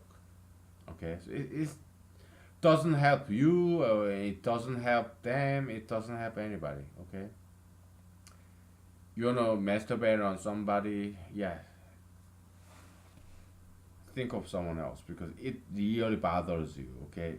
There's this secular saying, yeah, don't shit where you eat, okay? Don't date somebody at work or in your classroom or people who you see on a regular basis, like in school, at work. Don't date them. Why? Because 9 out of 10 you will break up, okay? So after you break up, you still have to see this person because she's in your class, she's at your work. After breakup, you still have to see her, and it interferes with your work, your study. So it's it just it's a waste. Okay, it's bad for the organization. It's bad for your schooling. It's just bad. Okay, so yeah, don't date anybody or even masturbate on anybody in your work, in your school, in your family because it interferes. Okay, and it obstructs and it it's counterproductive, unproductive, and it's wasteful and yeah, too much garbage. Okay, so separate your public life and private life. Separate it. Discern, distinguish your private life that nobody knows about and your public life, your work, your school, your family. Yeah, keep it separate. Okay, yeah, your private life, keep it hidden. Okay, keep it private. Right? Keep private life private. Okay. Don't mix the two, public and private. Okay. So adultery. Bible talks about yeah, do not have sex with somebody who is already married to someone else. Okay. Let's assume you're a man. Okay. And in according to the Bible, you are not allowed to have sex with another woman who is not your wife. I mean, a woman who already has a husband. Okay, don't ever have sex with a woman who already has a husband, other than you, because that's adultery. Okay, you will break the heart. You will make him angry. That woman's husband. Okay. Do not commit adultery. Okay. So it's like theft, wife stealing. Okay. Now, in humanology, we go beyond that. Okay.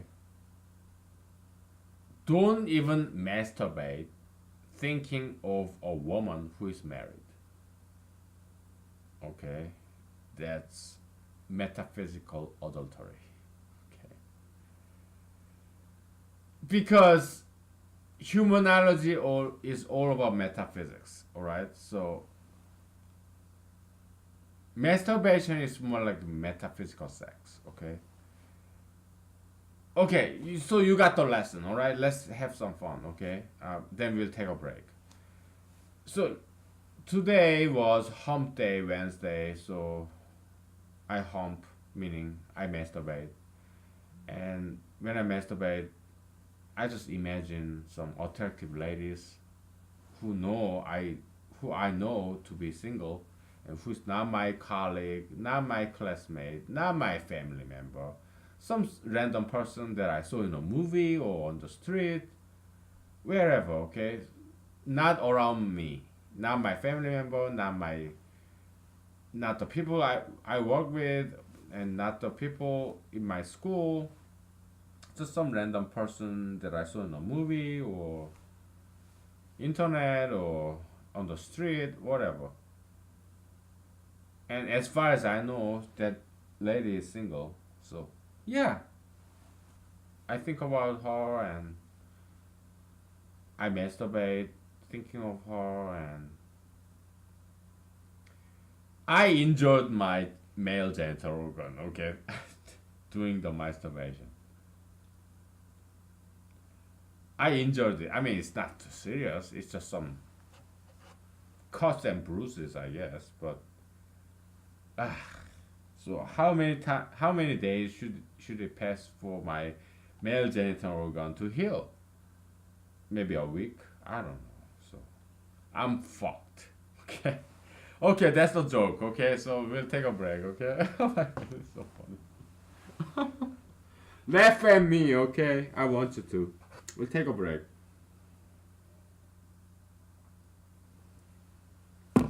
We'll take a break. All right.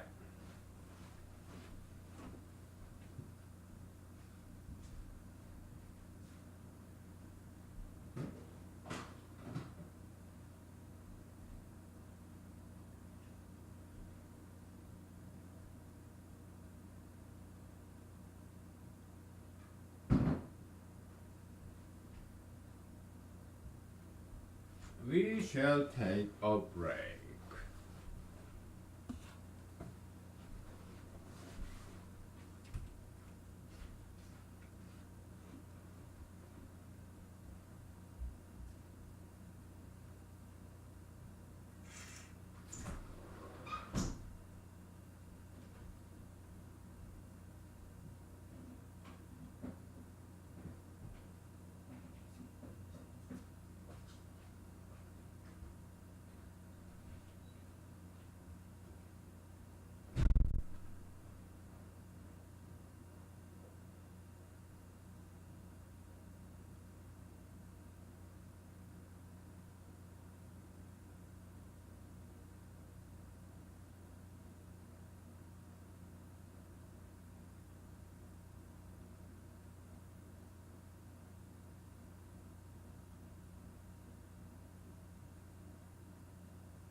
we're back.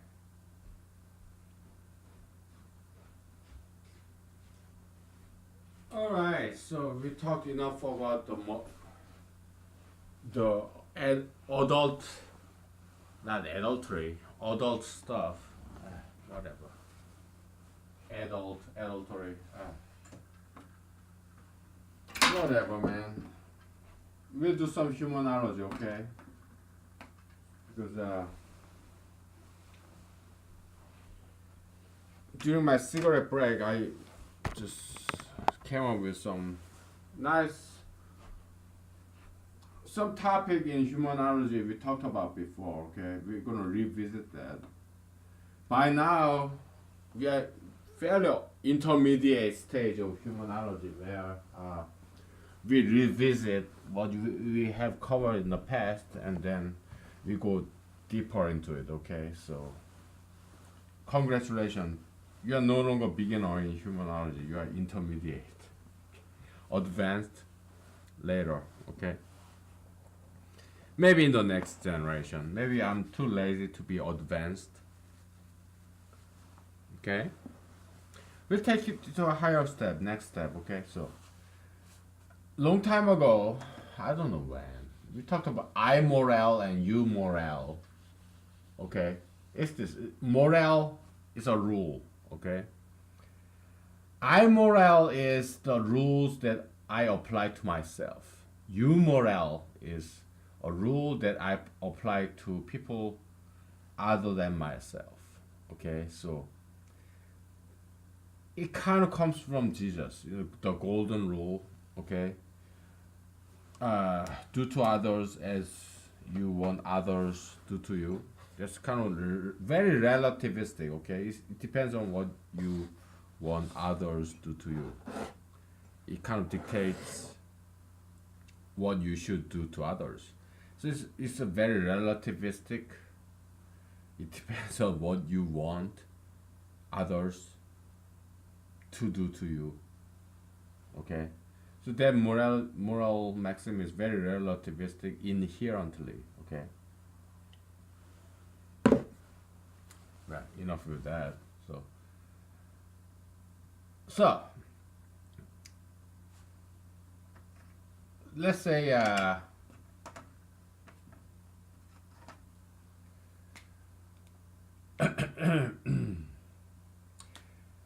here's the thing. Okay, if you are a parent, you want your children to be better than you. If you really love your children, okay, maybe you're obese, but you know how horrible your obesity is. I know, I'm kind of obese. I have this pot belly, belly fat. I hate it. Okay, so I don't want this on anyone else. The last of which is my kids. I don't have any kids, of course. I have no kids, but for the next generation, yeah, I don't want it to them. Okay, I don't want them to have pot bellies like I do. I don't want them to have this belly fat like I do. No, no, I don't want it to happen to them. Okay, so children, they're so beautiful. Okay, so I care about them. They're not my own biological children, but I care for them. I don't care what race or nationality they have. I want them to be better than me. Okay, because I love them. All right, yeah, I want them to be better than me. So, and Jesus says the same thing. Okay, Jesus said, yeah, maybe perhaps one day, probably one day, or definitely one day, you will be able to do the things that I couldn't. Jesus said that. Okay, in the New Testament, Mark, Matthew, Luke, John, look it up. Okay. Yeah, if you abide by the law of God, yeah, one day you will be able to do the things even greater than I have ever done. You will do greater things that I have done. Jesus said that. Okay, he wanted his disciples to be better than he. To do the things, accomplish achieve things that he even he could not achieve or accomplish. Jesus wanted his disciples to do bigger and better things. Okay, so Jesus was very like parental kind of figure. Okay, so yeah, it all comes from Jesus. Okay, Jesus is love. Okay, he loves everybody. The human perfection. Okay, so that's Christian Jesus. Okay.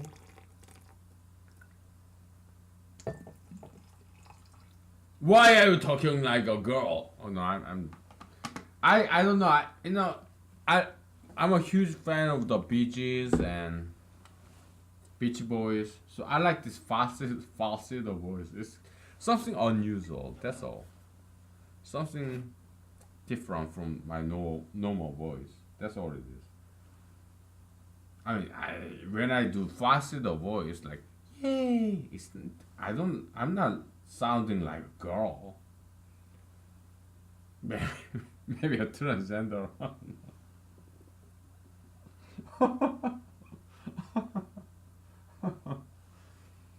But okay, so yeah, amoral, humoral. Okay, amoral. Let's say, oh, amoral. It's a rule that I apply to myself. I moral rule that I apply to myself. Let's say, okay, I moral. Okay, I moral. Let's say I moral is like I may eat potato chips. Yes, I do sometimes eat potato chips. I'm sorry if I failed you, if I disappointed you. I'm sorry. I do eat potato chips sometimes, okay? I may eat potato chips, okay? That's my moral. But because I care about you, my you moral, my rule that are about you. Let's say you are my child. You're my son or daughter, okay? So that's you. My you moral, my you moral, the rule that I apply to other people is like this. You must not eat potato chips. Okay, that's my you moral. I can eat potato chips, but nobody else can eat potato chips. That's the difference between I moral and you moral. Both rules are my rules, but the target of this rule, the person that these rules apply to, is either I or you. You meaning everyone else except me. There's a concept of I moral and you moral. I moral is the set of rules applies that I apply only to me. You moral is the set of rules that I apply to everyone else except me. Okay? So this I moral versus you moral. Okay? I want you to come up with some example of this. Okay?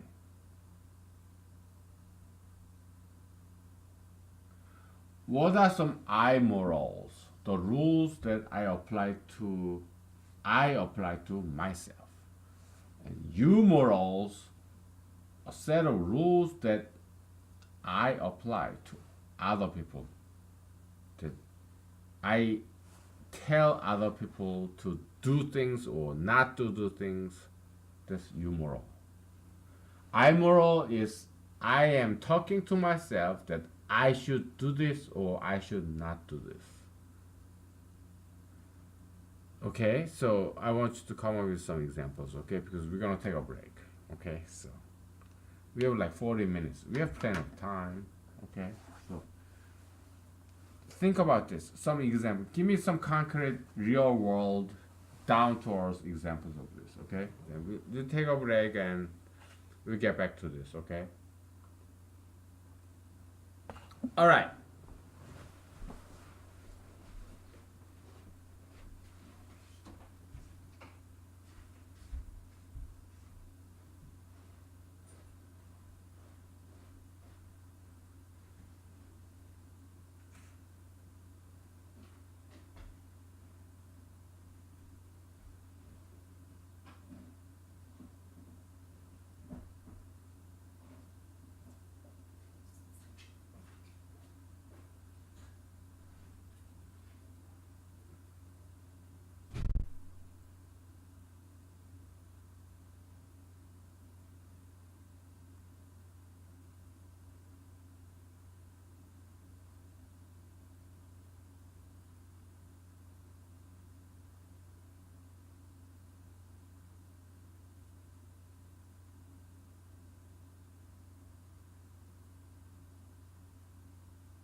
Okay, we're back.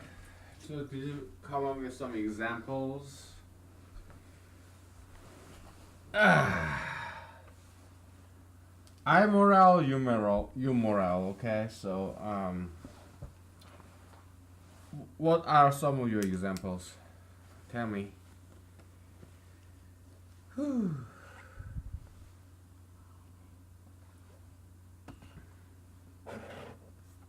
Huh?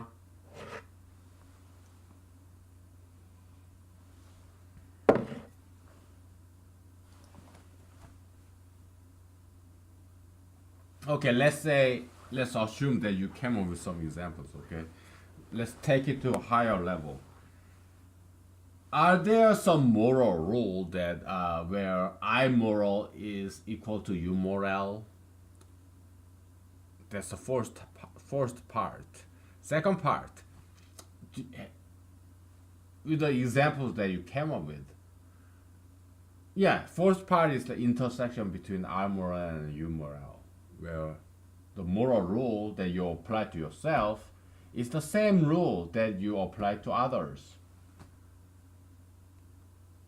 Or out of some examples that you came up with, are there some examples of moral rule, some rules that where I moral is not equal to you moral? Okay, so we are doing this classical Venn diagram, right? Okay, you have you, I moral. Uh,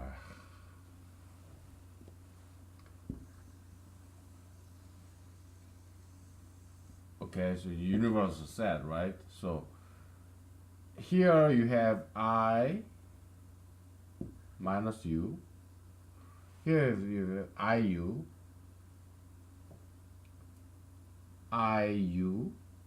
Here you. Here you have u minus I. Here you have minus I minus u. Okay? My cursive isn't that good. My cursive English is not good at all. I minus u. Okay. This should be supposed to be small u. Okay. Small u. Okay. So in set theory, IU is like I times U, okay? Minus I minus U is like minus I times minus U. I minus U is like I times minus U, like I intersection minus U.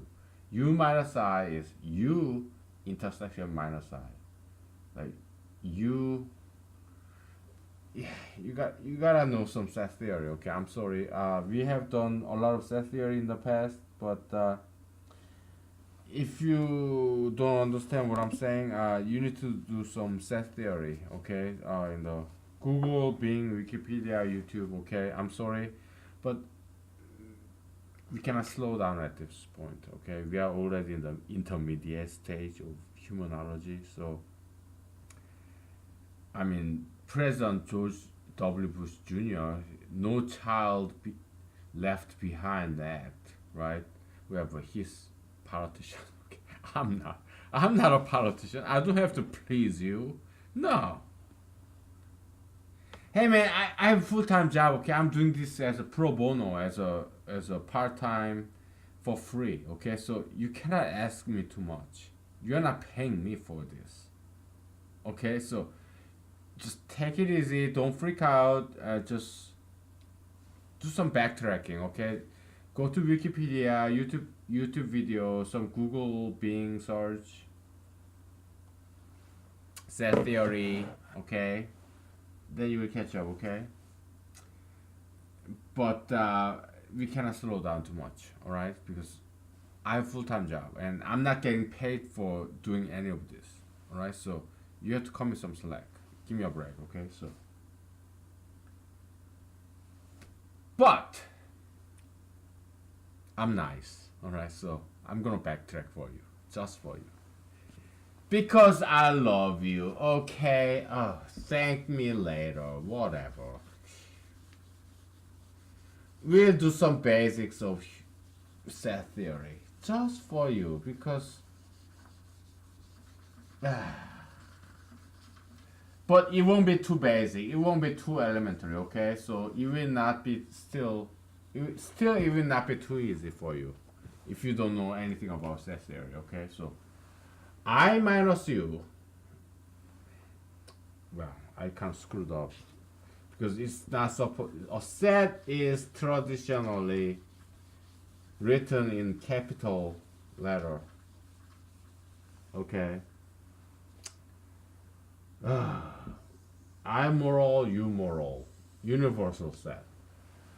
Let's say universe where we have I and you, so we gotta have, we should have some different character, right? Let's say it's cosmos, the universe, okay? And this is set of I moral, that the set of rules that I apply to myself. And this is you moral, that is still my rule, but I'm applying this rule to other people, okay?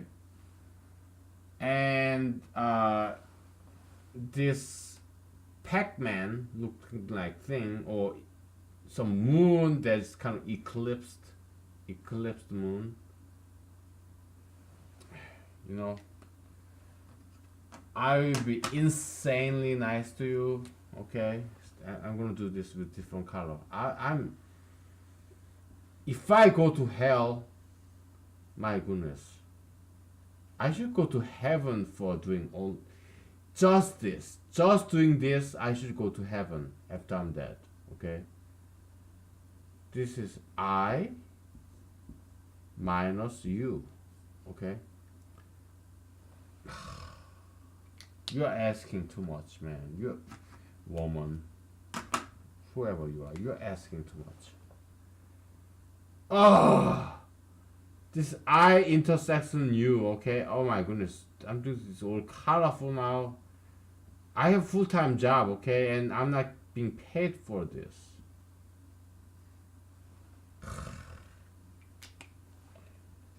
You better ask God that I go to heaven after I'm dead, because this is to me, because just because I'm so lazy, it's a saintly labor. You may not, maybe you don't call me a saint, but do I call myself saint for this? Yes. Yeah, I'm a saint to do this, man. Oh my goodness. Oh, I'm a saint in my own definition to do this all for you. Okay, because I don't believe I'm doing this. I don't believe I'm doing this, okay? Oh my goodness.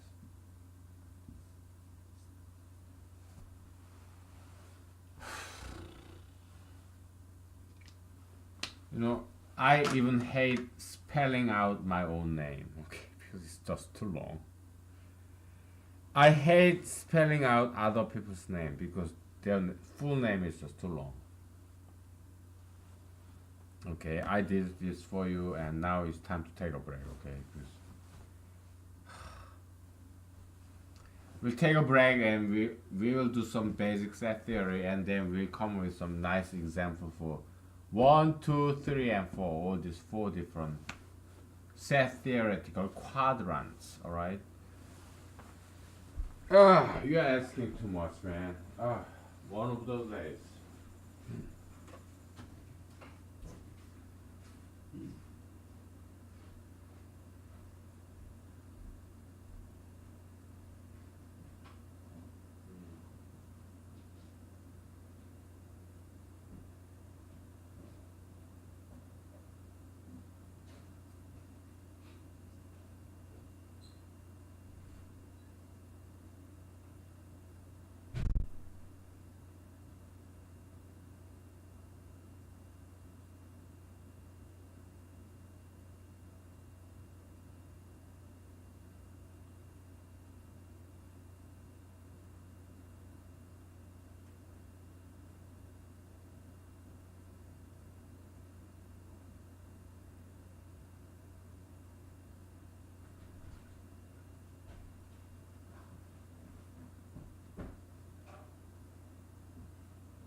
Okay, we are back. Do a very short break. I mean, we only have 20 minutes, so. Alright, so you got this picture, okay? So I'm gonna erase, alright? Because we do some basic set theory. Oh boy.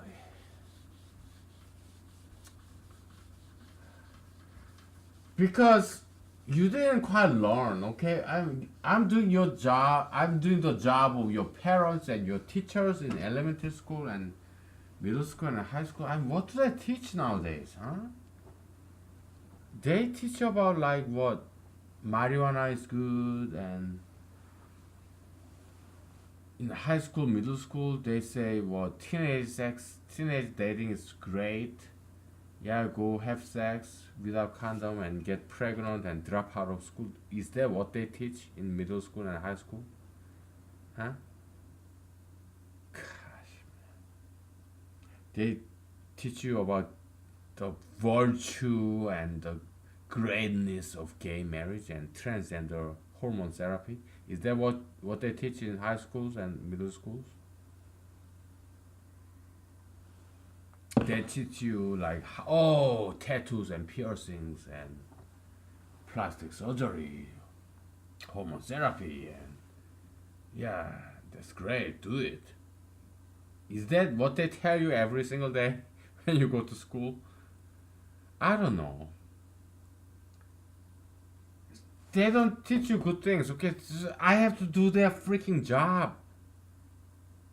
Because they are not doing their job, and what do all these school teachers, public school teachers in America say? Oh, give us more salary. Oh yeah, we are teachers, and yeah, we teach them gay marriage.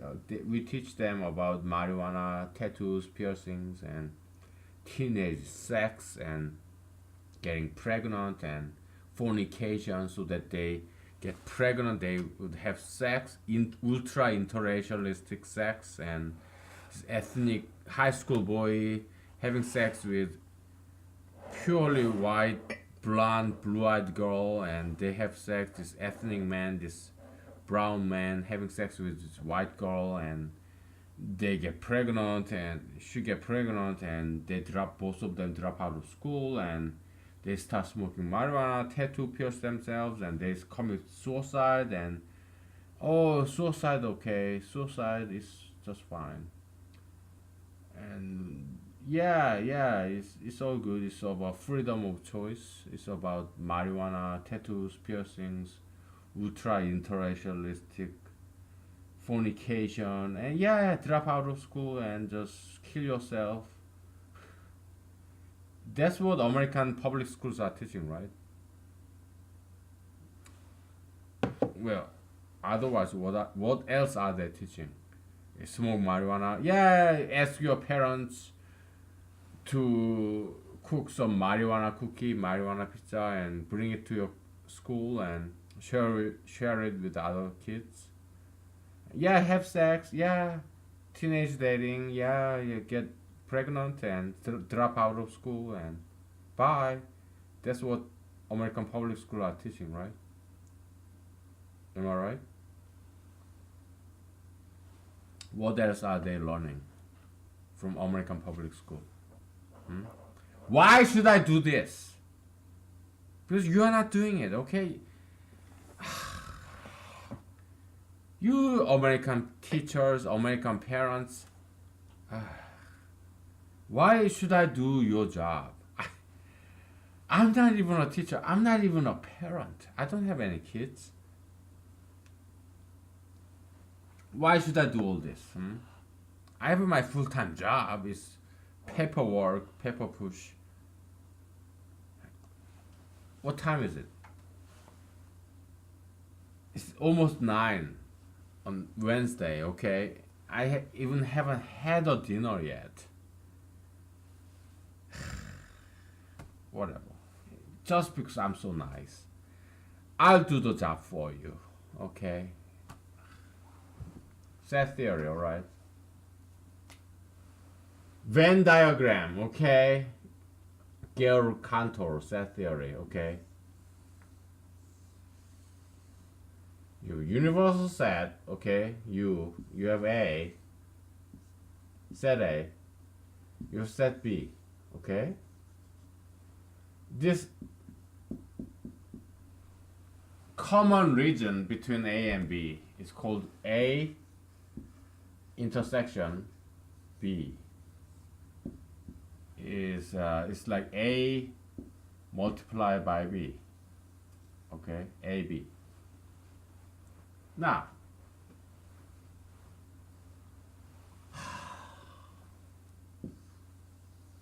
you're asking too much. You're asking me too much. This is A, okay? Set A. One of those days. One of those days.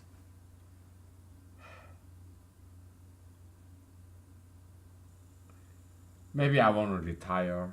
Okay, have some nice vacation somewhere.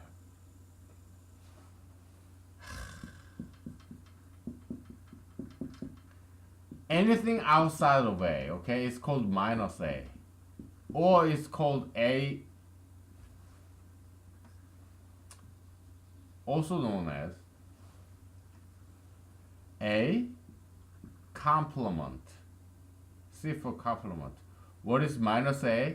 It's universal set minus A, which is equal to universal set intersection with A complement.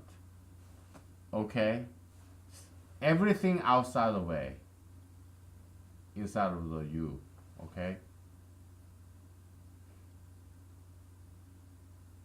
Now,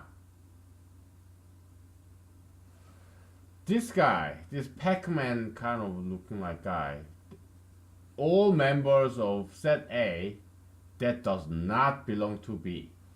Okay? It's called A minus B, which is same as set A intersection B complement. Okay? Intersection is the overlapping region, something in common. So B intersection, okay? B, that's set B, right? Okay. I promise you to be very nice person. Okay, so I'm going to use different color. You have set B, all right? Set B, right? Just like this. This is B. Blue. B for blue, okay? Everything inside of B is blue, but everything outside of B is outside of this blue circle. Okay? Everything outside of this B intersection A is this red region, this Pac-Man. Okay, because I'm nice, I'm gonna encircle it, contour it with this red. Ooh, yeah, I'm a Pac-Man. It's lunar eclipse, okay, or solar eclipse, okay. Yeah, blood moon or solar eclipse, whatever, in your eyeglasses, sunglasses, this sun-proof solar eclipse glasses, okay, that's red, okay, so that's that, okay.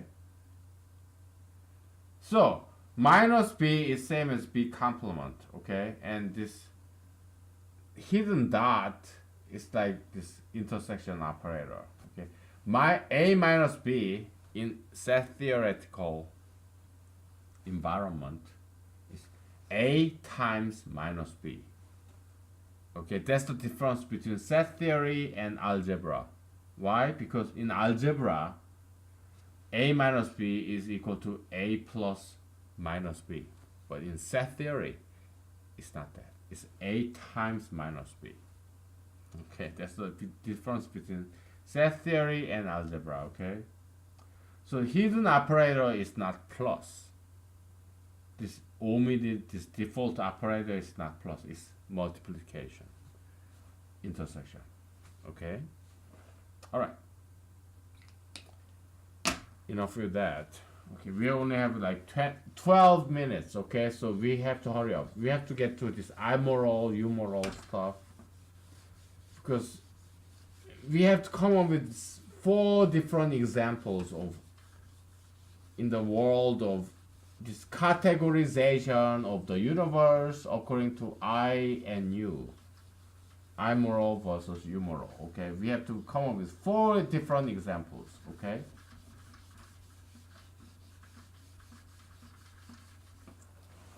And it's relativistic, okay? Because it depends on what I think. Okay, so inherently amoral humoral theory is very relativistic, okay? It depends on what your rule is. Okay? So, let's say take off my glasses. We have 11 minutes left. Time is ticking, man. Time is ticking. You have cosmos. It's a good kind of universe. It's not chaos. It's cosmos. Ordered universe, okay? And you are a good person, okay? You are a very good person. I moral, the set of rules that you apply to yourself. And you moral, the set of rules that apply to that you apply that I okay, this is I, okay? I moral set of rules that I apply to myself. You moral, the set of rules that I apply to other people other than myself. Okay, so I moral. Let's do it in a romantic setting, okay? I moral. What should I do? Here. I should do this, but you should not do this. Only I should do this. Nobody else on earth should do this. Okay, let's say I have a girlfriend. I shall call her or text her every day, once a day. But no one else except me should text her or call her. Okay?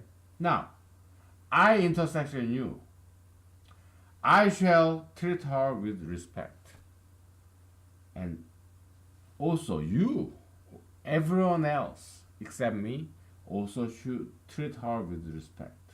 Otherwise, I will get angry.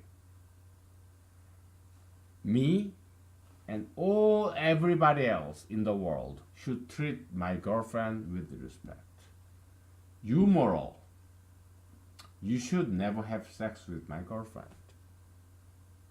But it does not apply to me. No. You should never have sex with me. I'm sorry. You should, nobody else on earth except me should have sex with this woman, my girlfriend. Or let's say I'm married, okay? So she's my wife. Nobody else on earth should have sex with me except myself. So this rule, thou shalt not have sex with this woman, my wife, it applies to everyone else except me, because I will have sex with my wife. But nobody on earth shall have sex with my wife. Okay? Now here,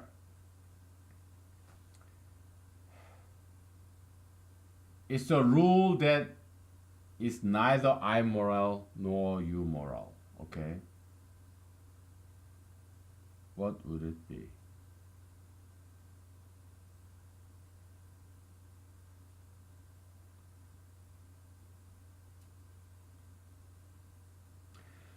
Let's say somewhere in Africa, okay, there's this rule, okay, that somewhere in not Africa, somewhere in Arctic Ocean or Antarctic Ocean, okay, Southern Pole, Antarctica, South. Maybe there are some people who live there, Antarctica, maybe some scientists. because South Pole is very cold. They have this hypothetically they have this strict rule that says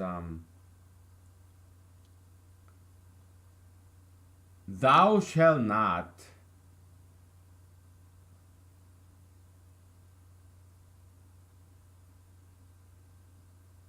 keep your door open at midnight, not even for a single second. Okay, so there are these scientists from all over the world, and they're in Antarctica in the science lab in Antarctica, International Science Lab, Scientific Research Lab in Antarctica. Okay, South Pole. So they have this rule that says, "Thou shalt not open the door at midnight, not even for a single second." Okay, because they know hypothetically if they do, then it will freeze everybody in the lab to death. Okay. Well, they have that rule. I don't. Okay. Because I'm not living in South Pole. Okay, so this rule does not apply to me. Do I apply that rule to myself? No. I'm living in Alaska at midnight. Yeah, it's cold, but it's not too bad. I'm not gonna freeze to death. Okay? So I never apply this rule to myself. Like, thou shalt not open the door even for a single fraction of a second at midnight. No, I don't apply that rule to myself. Do I apply that rule to other people? No. Why? Because I don't even know about the existence of this rule in Antarctica. Do I care about the people, science researchers, scientists in Antarctica? Yes. But I didn't know whether this rule even exists or not. Okay, so I will never apply this rule to other people or myself. So, because I'm ignorant, I don't know about this rule. Okay, so we have I moral, I minus U moral, I U moral, U minus I moral, minus I minus U moral. Okay, we got it. Okay, so we have 5 minutes left. I'm sorry if I hurt your feelings, if I got overly passionate. Maybe maybe you find it entertaining. Okay, that's fine. But if I did hurt your feelings, I'm sorry. I apologize. Okay. But just being a single guy, sometimes I get angry. Okay, so let's leave it at that. Okay, so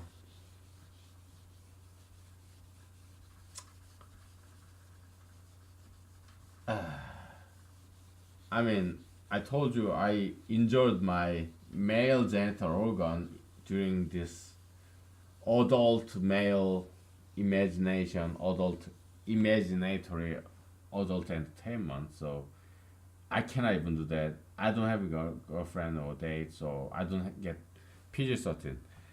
So I'm a single guy. I don't get to have sex because no girls want me. So I don't get to have sex. And now, yesterday, I mean this morning, I guess it was hump day. So I tried to masturbate. PG-13, okay. I thought I did masturbate and I enjoyed my penis. I cannot even masturbate, okay? So I don't get to have sex. Now I'm old, so when I was young, 20 years younger, yeah, when I masturbated, I did not get injured. But because I'm so old, if I masturbate, I get injured. So, such a lonely guy. I cannot have sex because no girls want me, and because I'm old, I cannot even masturbate because I did masturbate and I had to I injured myself doing the masturbation because I'm old. Then what do I do?